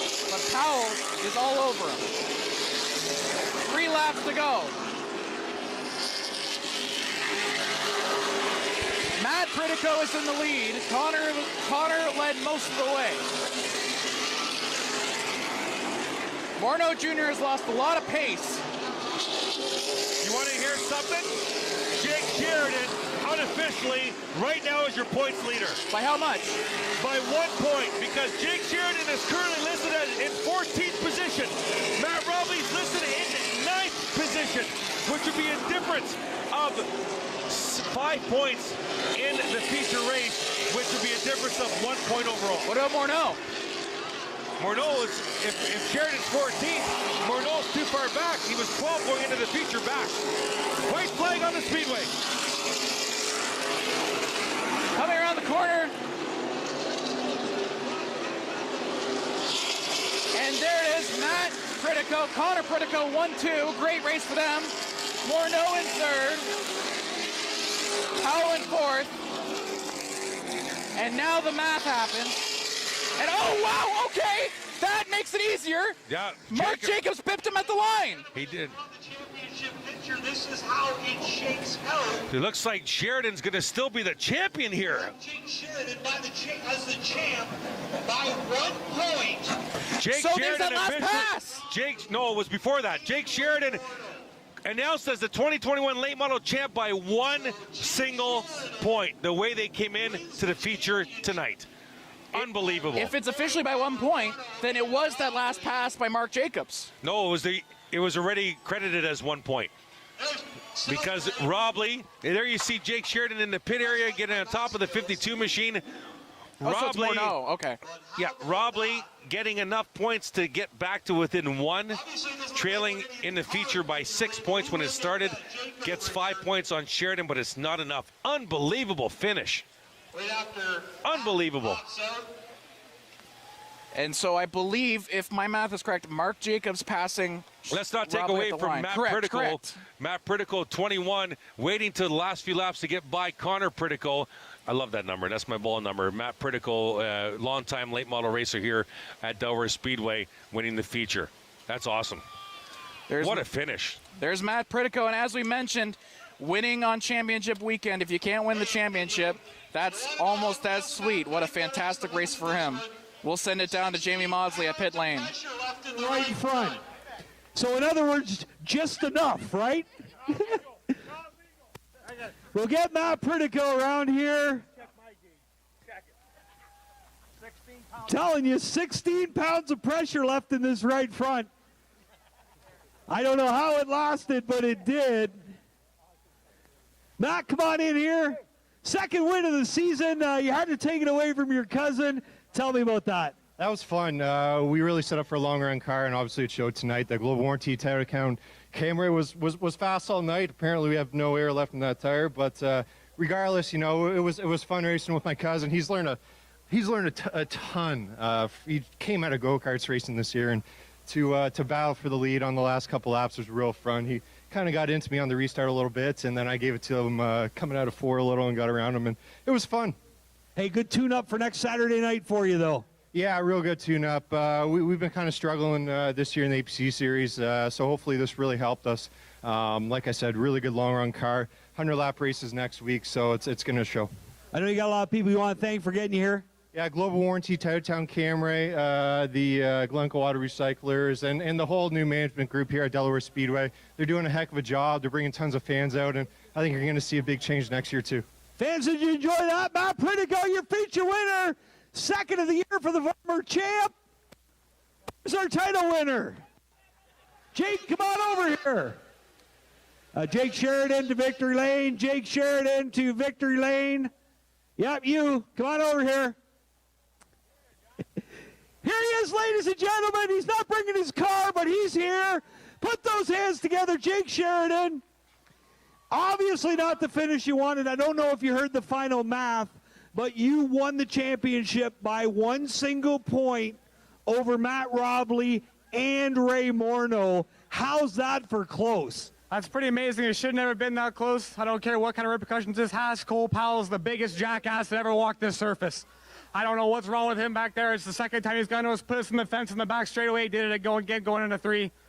I'm just, but with that past me now, I feel a little bit better already. But I'm just so thankful for all the opportunities here. And I can't believe we still got to come in here at one point, had a good heat race. But I just can't thank all my help enough. Ray Cameron, my boss up here, Get on the Hood, Pride Seeds, and Vibrant Farms, L82, DeMar Aggregates. I appreciate everybody's help so much. The guys here and McCall Racing, these guys worked hard in this, like I said here last time we won. They worked really hard in this car, and we wrecked there 3 weeks ago. But had a good car last night, had the best car again tonight. Just got taken out by some stupidity, but that day is what it is, I guess. I'll stop there before I go too far. Hey, you still won a championship. I got to be pretty pleased with that. And I mean, battling with guys like Ray and Matt all season is dynamite to watch. Absolutely. I love the race against everybody except for one guy. I just, I really feel bad about the 51 car. I mean, I really would have liked to race him to the end. I'm just very fortunate, very lucky. I feel bad for those guys. They worked hard this year and put a lot into their program. So do we. So race with those guys, race with Morneau there. I feel bad for them. My condolences to them and their family about Jack. It's pretty cool to see their little tribute they did tonight. So once again, I just can't thank all my help enough. All the people that are here for me tonight, I appreciate them and everyone that's got my back. And hopefully we just keep things cool here the rest of the night. Ladies and gentlemen, your 2021 Catalyst Lubricant Pro Late Model Champ, Jake Sheridan. We'll be right back here on Rogers TV for more from Delaware Speedway right after this.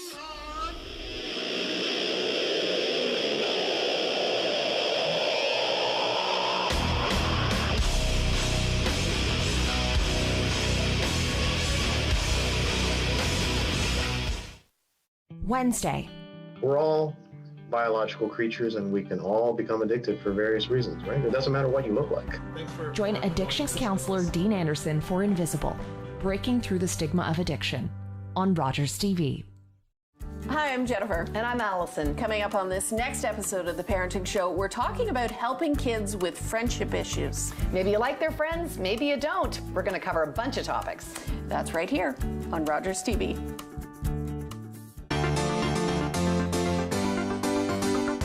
My kid's been in jail 5 years. The American student. My daughter's innocent. There's a new lead. She's my little girl. I'm not gonna give up. You're a stranger here. You're innocent. We gotta keep fighting. Dad, please. You just have to trust me.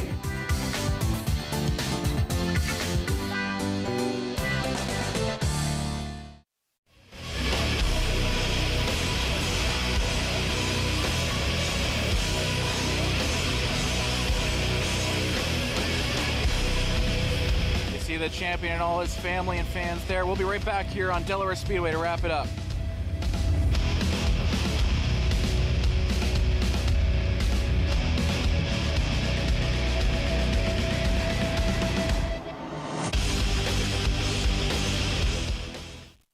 I'm Stacey Bird. Don't forget to tune in to Agent on Duty, where we go behind the scenes and talk all things real estate. This season, we're talking to real estate agents, we're talking to lawyers, we're talking to renovation companies, and basically covering all your real estate needs. Jeff from Chillin' and Grillin' with Jeff. We're back for season 3. We've had the opportunity to see some great backyards and have some great barbecue. Join us, Chillin' and Grillin' with Jeff.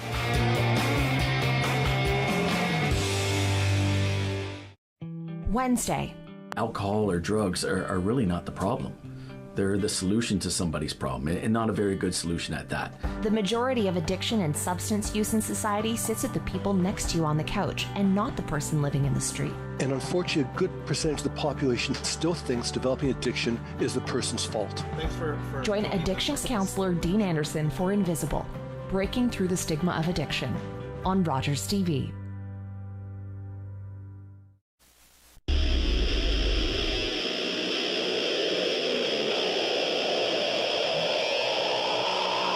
Welcome back to Rogers TV. I'm Joey Langdon, that's Chris Soares, and on camera right there, that's Trevor Culver, who won his feature. That is the champion. Mr. Jake Sheridan. Jake Sheridan. There we go. Won the. There we are. The orange confused me because his car's not orange. That's Joey. I always get that. That's Joey. I'm Chris, and what a way to finish our racing season here on Rogers TV. Wow. What a finish. Exactly. It came down to the line because this was by 1 point. Mark Jacobs at the line passed Robley for 9th, and that is the 1 point that decided the championship. Let's start at the start of the night, though, with some bone stocks. What do you say? Absolutely. So the bone stocks, they did not decide the championship tonight. Chris Soares had a chance, couldn't pull it off, but he is in a really good chance to clinch that next week in championship weekend. Yeah, I got Chris right now, 365. This is all unofficial. And Jordan Wilms, 1 point ahead of Jordan Morris for second in the standings, but Wilms is 27 back of Chris Lawrence. So that could be accomplished next week when the Bone Stocks crown their champion. So just barely, as we mentioned, the Bone Stocks, they had their race today. Who ended up winning that? You know what? I was so busy with the points. Lovey, because he gave a shout-out to us. Exactly. That's right. He gave a shout-out to us. Gave a shout-out to us up here. Claims I know nothing about cars, but that's fine. And then Did he say that in the post race? He said that I apparently think every car there costs $500. That's what I didn't hear the first part of that comment, but it was about you. It was a chirp. Yeah. Oh, you got chirped. I did. Wow. On live TV. Anyways, not that that's new for me. Anyways, on to the Super Stocks. They did decide their championship tonight, and a fantastic race, but Ferreira just had to keep it clean, and that's what he did. Yeah, let's go to some highlights here of the Super Stock season-ending finale. This is the start of the race. 2 rows of 3x3 there. Dyson 28, Ferreira, the eventual champion in the 9. There you see it's Mark Lamont the 90, get a little punted by the 07 of Ramsey, and the 45 of Brian Bright came in and just missed that. There you see the feature race winner, Trevor Culver. He won the most feature races this year in the Super Stock. He won the first 3 of 4 in the season, had a bad 2 to 3 week stint that cost him ultimately the championship. No word of a lie, that cost him the championship, took him out of the lead. Andrew Ferrer grabbed the lead and never released it. There's the Superfly splash into the team. Trevor Culver wins the feature. And there you see the Super Stock 2021 champion defending his title. Andrew Ferrer from Strathroy in the 9, doing just what he needed. Trevor Culver, kudos to Trevor Culver. He did everything he needed to do. He led a lap for a point, led the most laps for a point, won the feature for a point, and won the feature for 50 additional points. It still wasn't enough. Andrew Ferreira, unofficial 15 points ahead of Trevor Culver for the Super Stock Championship. And there you see the burnout with Andrew Ferreira. Ryan Dyson winning the Super Stock Rookie of the Year by just 6 points over Nick Ramsey. You think about that, 6 points throughout the season. That could be made up in half a night. So congratulations to Ryan Dyson winning the Super Stock Rookie of the Year. Everything was super close in the Super Stocks, even close in the late models, which led us to have the fun task of doing math while we tried to commentate. Yeah, it was fun.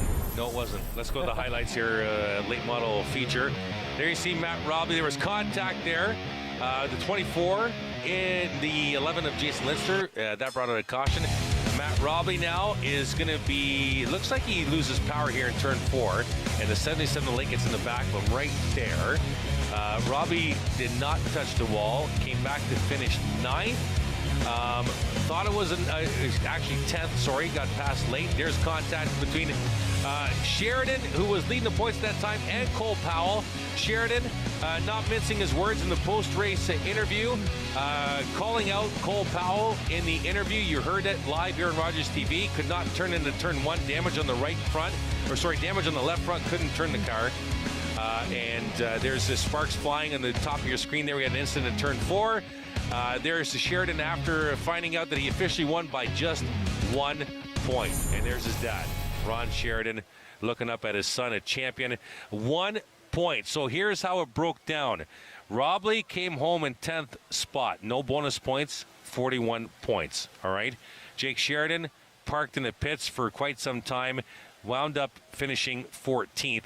That's good for 37 points. They came into the feature separated by 6, the lead to Sheridan. So the difference between 41, 37 is 5. Sheridan wins by 1. He's the 2021 late model champ for the weekly series. He'll try and win another late model title next week when the late models and super stocks have their season finale for the APC Provincial Series next week here, part of the 3-day Pennies Fall Brawl next weekend.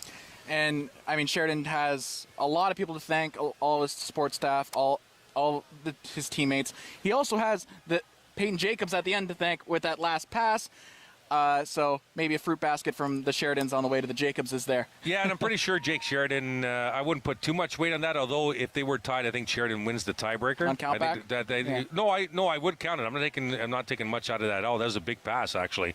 They would have been tied. The tiebreaker, I'm not sure in the tiebreaker. It might be most wins maybe, and I think Jake would have got that as well, but they didn't have to go to the tiebreaker because he wins by a single point for sitting in pit lane for 15 to 16 17 laps and watching all the cars go by and still winning the championship. Unbelievable. Congratulations to Jake Sheridan and Andrew Ferreira. The dream of so many at home, being able to win a sports championship by sitting there and watching sports. Absolutely.